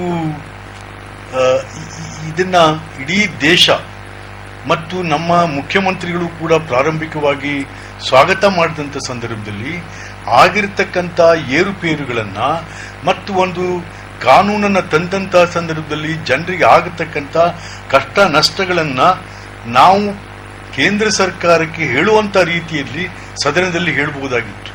ಆದರೆ ಸದನದನೇ ಮುಂದೂಡುವಂಥ ಕ್ರಮ ಇದೆಯಲ್ಲ, ಅದು ನಾನು ವೈಯಕ್ತಿಕವಾಗಿ ಇದು ಸಾಧುವಾದ ಕ್ರಮ ಅಲ್ಲ ಅಂತ ಹೇಳಲಿಕ್ಕೆ ಇಷ್ಟಪಡ್ತೇನೆ. ಮತ್ತೆ ಮೇಡಮ್, ತಾವು ಪ್ರಾರಂಭಿಕವಾಗಿ ಹೇಳಿದ್ರು, ಏನು ಯಾರು ಇಂಥ ಕ್ರಾಂತಿಕಾರಕ ಕಾರ್ಯಕ್ರಮನ ತಂದಿರಲಿಲ್ಲ ಹಿಂದೆ ಅಂತ. ಇದು ಇತ್ತು. 1978ನೇ ಇಸ್ವಿಯಲ್ಲಿ ಮೊರಾರ್ಜಿ ಭಾಯಿ ಅವರ ಸರ್ಕಾರ ಡಿಮಾನಿಟೈಸೇಷನ್ ಆಫ್ 10,000, 5,000 and 1,000 rupees ನೋಟ್ಗಳನ್ನ ಮಾಡಿದ್ರು. ಜೊತೆಗೆ ಗೋಲ್ಡ್ ಕಂಟ್ರೋಲ್ ಆಕ್ಟ್ ಕೂಡ ತಗೊಂಡ್ಬಂದಿದ್ರು. ಆವತ್ತಿನ ದಿವಸ ಇಡೀ ದೇಶದ ಇಡೀ ವಿಶ್ವಕರ್ಮ ಜನಾಂಗ, ಚಿನ್ನ ಬೆಳ್ಳಿ ವ್ಯಾಪಾರಿಗಳು ಅವ್ರ ಮೇಲೆ ಕೂಡ ಬಿದ್ದಿದ್ರು. ಸೊ ಹಾಗಾಗಿ demonetisation of currency and the Gold Control Act is not new to India, and it is not revolutionary, and it is not transparent. ಹೇಳಿ ಸರ್, ಹೇಳಿ. You can. ಫಸ್ಟ್ ಪಾಯಿಂಟ್ ಅವ್ರು ಹೇಳಿರೋದು ಕರೆಕ್ಟ್. 1978 ಅಲ್ಲಿ ಬಂದಿದ್ದು ಹೌದು, ಸೊ ಹಾಗಾಗಿ ಒಪ್ಕೋತೀನಿ. ಇದು ಪಾಯಿಂಟ್ ಏನು ಅಂದ್ರೆ ನಾವು ಏನೋ ಕರೆಕ್ಟ್ ಆಗಿ ಆಗೋಗಿದೆ ಅಂತ ಭ್ರಮೆ ಬೇಡ ಇದಕ್ಕೆ. ಫಸ್ಟ್ ಏನಂತ ಮೊದಲನೇದಾಗಿ ಏನು ಮಾತಾಡ್ತಿದ್ದಾರೆ, ನೀವು ಮಾತಾಡಿ, ಕೇಳಿಸ್ಕೊತಾರೆ. ವಿಶ್ವನಾಥ್ ಸರ್ ಸ್ವಲ್ಪ ಕೇಳಿಸ್ಕೊಳ್ಳಿ. 1978ರಲ್ಲಿ ಏನ್ ಬಂತು, ಅದು ಕೇವಲ 80 ಕೋಟಿ ರೂಪಾಯಿ. ನೆನ್ಪಿಟ್ಕೊಳ್ಳಿ, ಕೇವಲ 80 ಕೋಟಿ ರೂಪಾಯಿ. ಆ ಲೆಕ್ಕದಲ್ಲಿ ಹೇಳಿದಾರೆ 1946, 1978ರಲ್ಲಿ ಬಂತು. ಒಪ್ಕೋತೀನಿ. 1978ರಲ್ಲಿ ಬಂದಿರುವಂತಹದ್ದು ಕಾಂಗ್ರೆಸ್ ಸರ್ಕಾರ ಅಲ್ಲ, ಜನತಾ ಸರ್ಕಾರ. ನಾನು ಹೇಳ್ತಿರೋದು ಕಾಂಗ್ರೆಸ್ಸಿನ ಬಗ್ಗೆ. ಅವ್ರು ಮಾತಾಡ್ತಿದ್ದಾರೆ, ನಾನು ಮಾತನಾಡೋದು ಸರಿಯಾಗ. ಅವ್ರು ಕಂಟಿನ್ಯೂ ಮಾಡಲಿ. ಕೇಳಿ ಏನ್ ಮಾತಾಡ್ತಿದ್ದಾರೆ ಅಂತ ಕೇಳಿ ಸರ್. ಹಾಗಿರೋ ಹೊತ್ತಿಗೆ ಇವಾಗ ಬರ್ತಾ ಇರೋದೇನು ಅಂತ ಹೇಳಿದ್ರೆ, ವಿಶ್ವನಾಥ್ ಅವ್ರ ಸೌಂಡ್ ಸ್ವಲ್ಪ ಲೋ ಕೇಳಿಸ್ತಾ ಇದೆ. ಅದು ಎಷ್ಟರ ಮಟ್ಟಿಗಿದೆ ಅಂದ್ರೆ, ಟೋಟಲ್ ಸರ್ಕ್ಯುಲೇಷನ್ ಹಣ ಏನಿದೆ ಅದರ 0.2% ಮೇಡಮ್. ಟೋಟಲ್ ಸರ್ಕ್ಯುಲೇಷನ್ ಕೇವಲ 80 ಕೋಟಿ. ಇವತ್ತಿರೋದು ಎಷ್ಟು ಗೊತ್ತಾ? 17,30,30,000, 17.4 lakh crores ಅಂತಾರೆ. ಅದರಲ್ಲಿ 0.2 ಇದ್ದುದು ಇವಾಗ ಎಷ್ಟು ಹೇಳಿ, 86% ಹಣ ಇರೋದು 500 ಮತ್ತು 1000 ರೂಪಾಯಿ ನೋಟುಗಳು. ಅಂದ್ರೆ 14,95,000 ಕೋಟಿ ಡಿಮಾನಿಟೈಸೇಷನ್. ಇದು ಏನ್ ಗೊತ್ತಾ, ನೀವು ಕಂಪೇರ್ ಮಾಡ್ಲಿಕ್ಕೆ ಆಗದಿರೋ ಲೆವೆಲ್ ಅಲ್ಲಿ ಕೆನಾಟ್ ಕಂಪೇರ್ ಇಟ್. ಬಟ್ ಅವ್ರು ಹೇಳಿರೋ ಸ್ಟಾಟಿಸ್ಟಿಕ್ಸ್ ಕರೆಕ್ಟ್. ಇದು ಫಸ್ಟ್ ಅಲ್ಲ sir, I am with you. ನೀವು ಹೇಳಿರೋದು ಕರೆಕ್ಟ್. 1978 ಅಲ್ಲಿ ಹೌದು, ಬಟ್ ಇಟ್ ಈಸ್ ನೆಗ್ಲಿಜಿಬಲ್ ಅಂದ್ರೆ ಏನ್ ಗೊತ್ತಾ, ಅದು 80 ಕೋಟಿ. ಹಿಂದೆ ರುದ್ರಮೂರ್ತಿಗಳೇ ತಾವು ಹೇಳಿದ್ರಿ, ಯಾವ ಸರ್ಕಾರವೂ ಕೂಡ ಇದನ್ನ ತಗೊಂಡಿಲ್ಲ ಅಂತ. ಮೊರಾರ್ಜಿ ಭಾಯಿ ಅವರ ಸರ್ಕಾರ ತಗೊಂಡಿತ್ತು ಅಂತಕ್ಕಂಥದ್ದನ್ನ ಹೇಳಿದ್ದು. ಓಕೆ ಸರ್, ನಿಮ್ಗೆ ಆಕ್ಷೇಪ ಇರೋದು ಯಾವುದನ್ನ ಭ್ರಮೆ ಅಂತಿದ್ದೀರಾ ತಾವು? ಒಂದು ಕಡೆ ಕ್ರಾಂತಿಕಾರಿ ಹೆಜ್ಜೆ ತಗೊಂಡಿದ್ದಾನೆ ಮೊರಾರ್ಜಿ ದೇಸಾಯಿ ಅವರ ಒಂದು ಉದಾಹರಣೆಯನ್ನ ಕೊಡ್ತಾ ತಾವು ಮೋದಿ ಅವ್ರನ್ನ ಇಂಡೈರೆಕ್ಟ್ಲಿ ತಾವು ಅದನ್ನ ಒಪ್ಕೊಳ್ತಾ ಇದ್ದೀರಾ, ಅವರ ನಿರ್ಧಾರ ಗಟ್ಟಿತನದ್ದು ಕ್ರಾಂತಿಕಾರಿಕ ಒಂದು ನಿರ್ಧಾರ ಅಂತ. ತಮಗೆ ಭ್ರಮೆ ಅನ್ನಿಸ್ತಾ ಇರೋದು ಎಲ್ಲಿ? ಇಂಡೈರೆಕ್ಟ್ ಅಲ್ಲ, ಡೈರೆಕ್ಟ್. All right. ಹಾಗಾದ್ರೆ ಭ್ರಮೆ ಯಾವುದು, ಎಲ್ಲಿದೆ ಭ್ರಮೆ? ನಾನು ಅದನ್ನ ಹೇಳ್ತೀನಿ. ನಾನು ಇಂಡೈರೆಕ್ಟ್ ಅಲ್ಲ, ಡೈರೆಕ್ಟ್ ಆಗಿ ಮೋದಿಯವರ ಕ್ರಮವನ್ನ ಸ್ವಾಗತ ಮಾಡ್ತೀನಿ, ಮೆಚ್ತೀನಿ. ಆದ್ರೆ ಮೋದಿಯವರೇ ಏನೇನೋ ಮಾಡಿಬಿಟ್ರು. ಹಿಂದೆ ಏನೇನೋ ಆಗಿಲ್ಲ ಈ ದೇಶಕ್ಕೆ. ಈ ದೇಶ ಏನೋ ಇತ್ತು, ಒಂಥರ ಇತ್ತು. ಮೋದಿಯವರು ಬಂದು ಎಲ್ಲ ಬೆಳಗ್ಬಿಟ್ರು ಅಂತ ಕೆಲವರು, ಅವ್ರ ಸ್ನೇಹಿತರುಗಳು, ಅವರ ಪಾರ್ಟಿಯವರು, ಕೆಲವು ಜನ ಹೇಳ್ತಾರಲ್ಲ, ಅದು ನಿಮ್ಮ ಭ್ರಮೆ. ಆ ಭ್ರಮೆ ಇಲ್ಯೂಷನ್ ಹೋಗ್ಬೇಕು.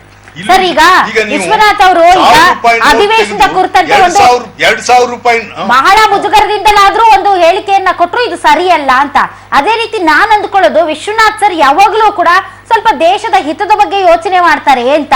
ನರೇಂದ್ರ ಮೋದಿ ಅವರು ಅಥವಾ ಬೇರೆ ಯಾರು ಈ ರೀತಿಯಾದಂತಹ ಒಂದು ನಿರ್ಧಾರದಿಂದ ದೇಶದಲ್ಲಿ ಕಪ್ಪು ಹಣ ಹೋಗುತ್ತೆ, ಕಪ್ಪು ಹಣದ ವಿರುದ್ಧ ಒಂದು ಸಮರ ಸಾರ್ದಾಗ ಆಗುತ್ತೆ, ಜನಸಾಮಾನ್ಯರಿಗೆ ಅದು ಹೆಲ್ಪ್ ಆಗುತ್ತೆ ಅನ್ನೋದಾದ್ರೆ ಕೊಡೋಣ ಕ್ರೆಡಿಟ್. ಯಾರೇ ಆಗ್ಲಿ, ಅದು ಮೋದಿ ಅವರಾಗ್ಲಿ ಇವನ್ ವಿಶ್ವನಾಥ್ ಅವರೇ ಆಗ್ಲಿ, ಕೊಡೋದ್ರಲ್ಲಿ ತಪ್ಪೇನಿದೆ? ಹಿಂದಾಗಿಲ್ಲ ಮುಂದಾಗಿಲ್ಲ ಭ್ರಮೆಯಲ್ಲಿದ್ದಾರೆ, ಯಾಕೆ ಆ ತರದ ಒಂದು ಹೇಳಿಕೆಗಳನ್ನ ಕೊಡ್ಬೇಕು? ಯಾರಿಂದಲಾದ್ರೂ ಆಗ್ಲಿ ಸರ್, ಜನ ಬೇಸತ್ ಬಿಟ್ಟಿದೀವಿ. ಅದು ರಾಹುಲ್ ಗಾಂಧಿ ಅವರಿಂದ ಆದ್ರೂ ಆಗ್ಲಿ, ನರೇಂದ್ರ ಮೋದಿ ಅವರಿಂದ ಆದ್ರೂ ಆಗ್ಲಿ, ಆಗಬೇಕು ಅಷ್ಟೇ. ಮೇಡಮ್ ಇಲ್ಲೊಂದು ವಿಚಾರ ಇದೆ, ಏನ್ ಗೊತ್ತಾ? ರಾಧಾ ಮೇಡಮ್ ಅವರೇ, ನಾವು ಪ್ರಾರಂಭಿಕವಾಗಿ ಇಡೀ ದೇಶನೇ ಸ್ವಾಗತ ಮಾಡಿದೀವಿ, ನನ್ನನ್ನು ಸೇರ್ಕೊಂಡು ಸಿದ್ದರಾಮಯ್ಯನವ್ರನ್ನು ಸೇರ್ಕೊಂಡು. ಆದ್ರೆ ನಂತರದ ಬೆಳವಣಿಗೆಗಳು ಈಗೇನಾಗ್ತಾ ಇದೆ ಸಿ ಮನಮೋಹನ್ ಸಿಂಗ್ ರವರು ಬರೀ ಪ್ರಧಾನಿಯಾಗಿರ್ಲಿಲ್ಲ, ಈ ದೇಶದ ದೊಡ್ಡ ಆರ್ಥಿಕ ತಜ್ಞರು. ಇಡೀ ಜಗತ್ತಿನಲ್ಲಿ ಆರ್ಥಿಕ ಹಿಂಜರಿತ ಆದಾಗ ಭಾರತದಲ್ಲಿ ಆರ್ಥಿಕ ಹಿಂಜರಿತ ಆಗದ ರೀತಿ ನೋಡ್ಕೊಂಡಂತ ಒಬ್ಬ ದೊಡ್ಡ ಶ್ರೇಷ್ಠ ಆರ್ಥಿಕ ತಜ್ಞ. ಭಾರತಕ್ಕೆ ಒಬಾಮಾ ಅವರು ಬಂದಾಗ ಪಾರ್ಲಿಮೆಂಟ್ ಅಲ್ಲಿ ಭಾಷಣ ಮಾಡಿದ್ರು. At that time I was also a parliament member. Central hall ಅಲ್ಲಿ ಹೇಳಿದ್ರು ಒಬಾಮಾ ಅವರು, ನಾನು ಯಾರ ಪಕ್ಕ ಕೂತಿದ್ದೀನಿ ಅಂತ ಅಂದ್ರೆ, ಎಸ್ ಮನಮೋಹನ್ ಸಿಂಗ್ ಅವರ ಪಕ್ಕ ಕೂತಿರೋದೇ ನಾನು ಧನ್ಯ ಅಂತಕ್ಕಂಥ ಮಾತನ್ನ ಹೇಳಿದ್ರು. ಅದೇ ಮನಮೋಹನ್ ಸಿಂಗ್ ಇವತ್ತೇನು ಹೇಳಿದ್ದಾರೆ? ನಾವೇನು ಮಾಜಿ ಪ್ರಧಾನಿ ಮನಮೋಹನ್ ಸಿಂಗ್ ಅವರ ಜ್ಞಾನ ಮತ್ತು ಅವರ ಆರ್ಥಿಕ ನೀತಿಗಳ ಬಗ್ಗೆ ಇಲ್ಲಿ ಟೀಕೆನೂ ಮಾಡ್ತಾ ಇಲ್ಲ. ಆದರೆ ವಿಶ್ವನಾಥ್ ಸರ್, ಈ ಭ್ರಮೆ ಅನ್ನುವಂತ ಹೇಳಿಕೆ ಬಿಡಿ, ಜನಕ್ ಬಿಟ್ಬಿಡಿ. ಅವರ ಅಭಿಮಾನಿಗಳು ಅಥವಾ ಅವ್ರಿಗೆ ಸಂಬಂಧಪಟ್ಟವರು ಅಥವಾ ಖುದ್ದು ಮೋದಿ ಅವರೇ ಎಸ್ ನಾನ್ ಮಾಡಿದ್ದೀನಿ ಅಂತ ಹಿಂದೆ ಯಾರು ಮಾಡಿಲ್ಲ ಅಂತ ಅವ್ರು ಹೇಳ್ಕೊಳ್ಳೋದಾದ್ರೆ ಜನಕ್ ಬಿಟ್ಬಿಡಿ.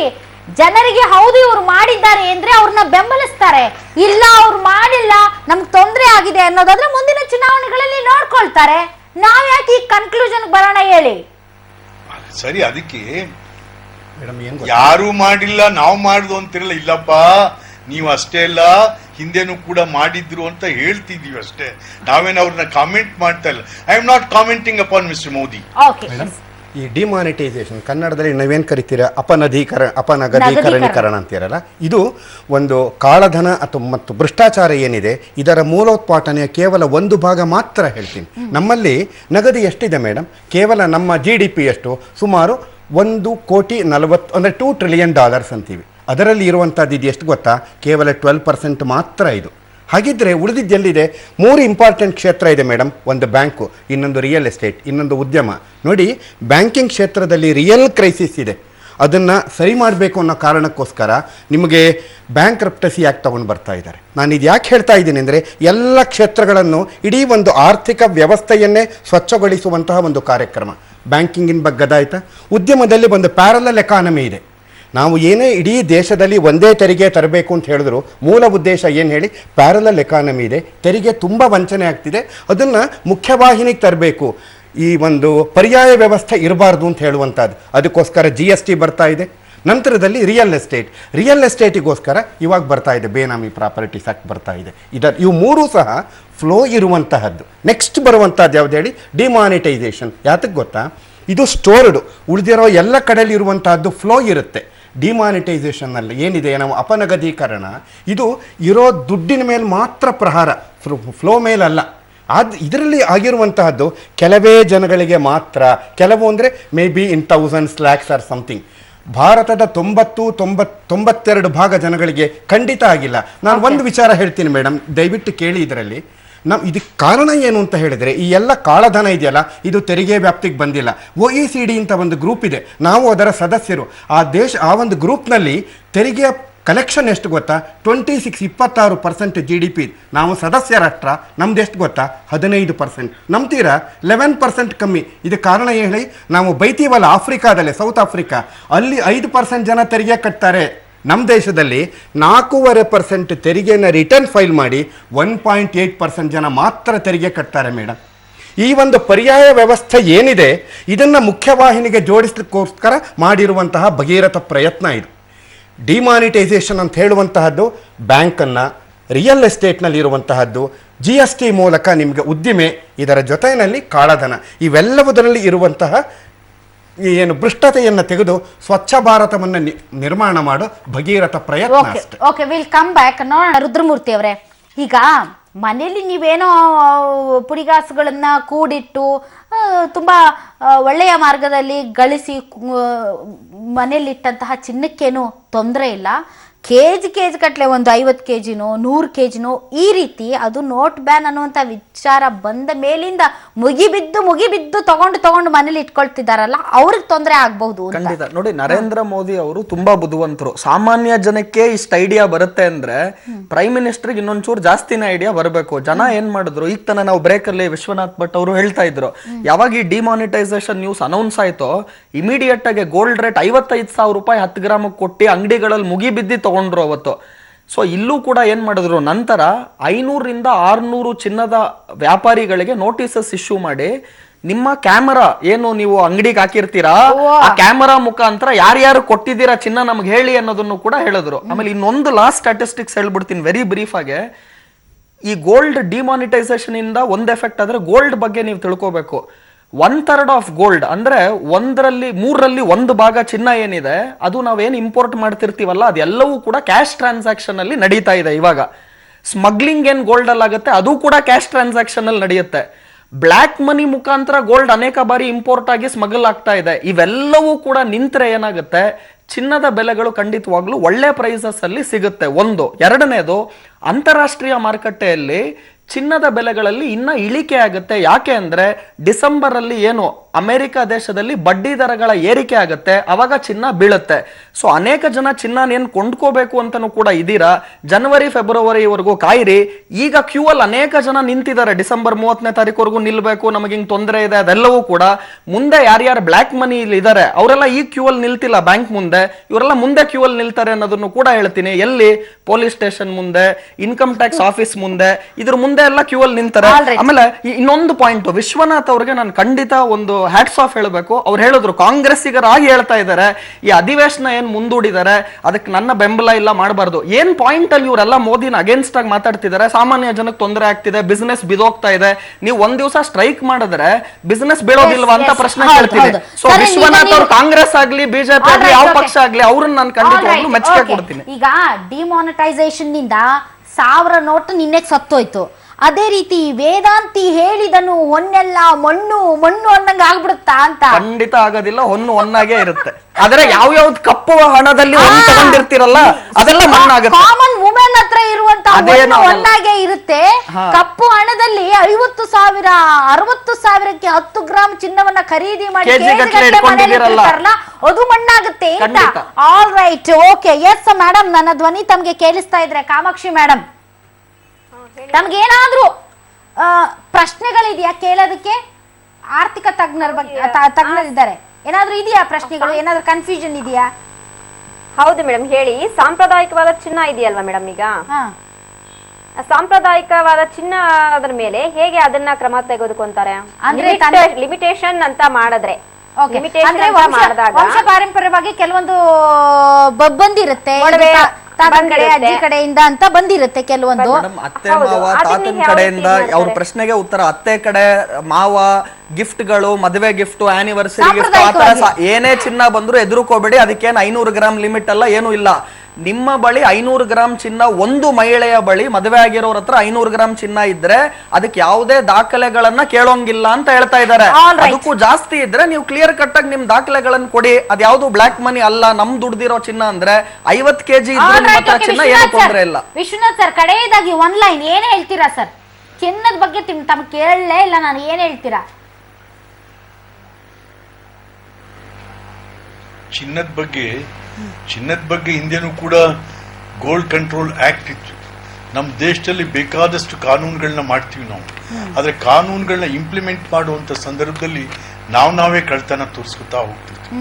ಬಟ್ ಇಲ್ಲಿ ನಿಜ, ನಮ್ಮ ರುದ್ರಮೂರ್ತಿ ಅವರು ಹೇಳಿದ ರೀತಿಯಲ್ಲಿ ಈ ಕಪ್ಪು ಹಣ ಬಹುರೂಪಿ, ಚಿನ್ನದ ರೂಪದಲ್ಲಿ, ಬೆಳ್ಳಿಯ ರೂಪದಲ್ಲಿ, ರಿಯಲ್ ಎಸ್ಟೇಟ್ ನಲ್ಲಿ ಎಲ್ಲ ಇದೆ. ಬಟ್ ಇನ್ನೊಂದು ರೂಪ ಇದೆ, ಅದೇನಪ್ಪಾ ಅಂತ ಅಂದ್ರೆ ಕಳ್ಳಧನಗಳಿಗೆ ಬೆಳಕು ತಿಂಡಿಯನ್ನು ತೆರೆಯುವಂತ ಆಡಿಟರ್ ಆಫೀಸ್ಗಳಿದಾವೆ. ಅವು ಕೂಡ ರೈಡ್ ಆಗ್ಬೇಕು. Okay, all right, okay, thank you very much. ತಾವೆಲ್ಲರೂ ಇಷ್ಟೊತ್ತು ಕಾರ್ಯಕ್ರಮದಲ್ಲಿ ಭಾಗವಹಿಸಿದ್ರೆ ನೋಡಿದ್ರಲ್ಲ ವೀಕ್ಷಕರೇ, ನಿಮ್ಮ ಚಿನ್ನಕ್ಕೆ ಯಾವುದೇ ತೊಂದರೆ ಇಲ್ಲ. ಕೆಜಿ ಗಟ್ಲೆ ಕಪ್ಪು ಹಣದಲ್ಲಿ ಖರೀದಿಸಿ ಶೇಖರಿಸಿಟ್ಟಂತಹ ಚಿನ್ನ ಹೊನ್ನು ಮಣ್ಣಾಗಬಹುದು. ಇನ್ನೂ ಕ್ಲಾರಿಟಿ ಸಿಗಬೇಕು. ಇದು ಇದರಿಂದ ವಿಶೇಷ ನ್ಯೂಸ್ ಅಂದ್ರೆ ಬಾಬು. ಇವತ್ತು ಹಳೆಯ ನೋಟುಗಳ ವಿನಿಮಯಕ್ಕೆ ಅಂತಿಮ ದಿನವಾಗಿತ್ತು. ಈ ಬಗ್ಗೆ ಜನ ಕೂಡ ಊಹಾಪೋಹಗಳಲ್ಲಿ ಸಿಕ್ಕಾಕೊಂಡು ನರಳುತ್ತಿದ್ರು. ಆದರೆ ಕೇಂದ್ರ ಸರ್ಕಾರ ಎಲ್ಲದಕ್ಕೂ ತೆರೆ ಎಳೆದಿದೆ. ಇಂದು ಕೊನೆಯಾಗಬೇಕಿದ್ದ ಹಳೆ ನೋಟುಗಳ ವಿನಿಮಯವನ್ನ ಡಿಸೆಂಬರ್ 15ರವರೆಗೆ ವಿಸ್ತರಣೆ ಮಾಡಿದೆ. ಬ್ಯಾಂಕ್ ಆಫ್ ಇಂಡಿಯಾಗೆ ಸೇರಿದ 1.37 ಕೋಟಿ ರೂಪಾಯಿ ದರೋಡೆ ಪ್ರಕರಣಕ್ಕೆ ಟ್ವಿಸ್ಟ್ ಸಿಕ್ಕಿದೆ.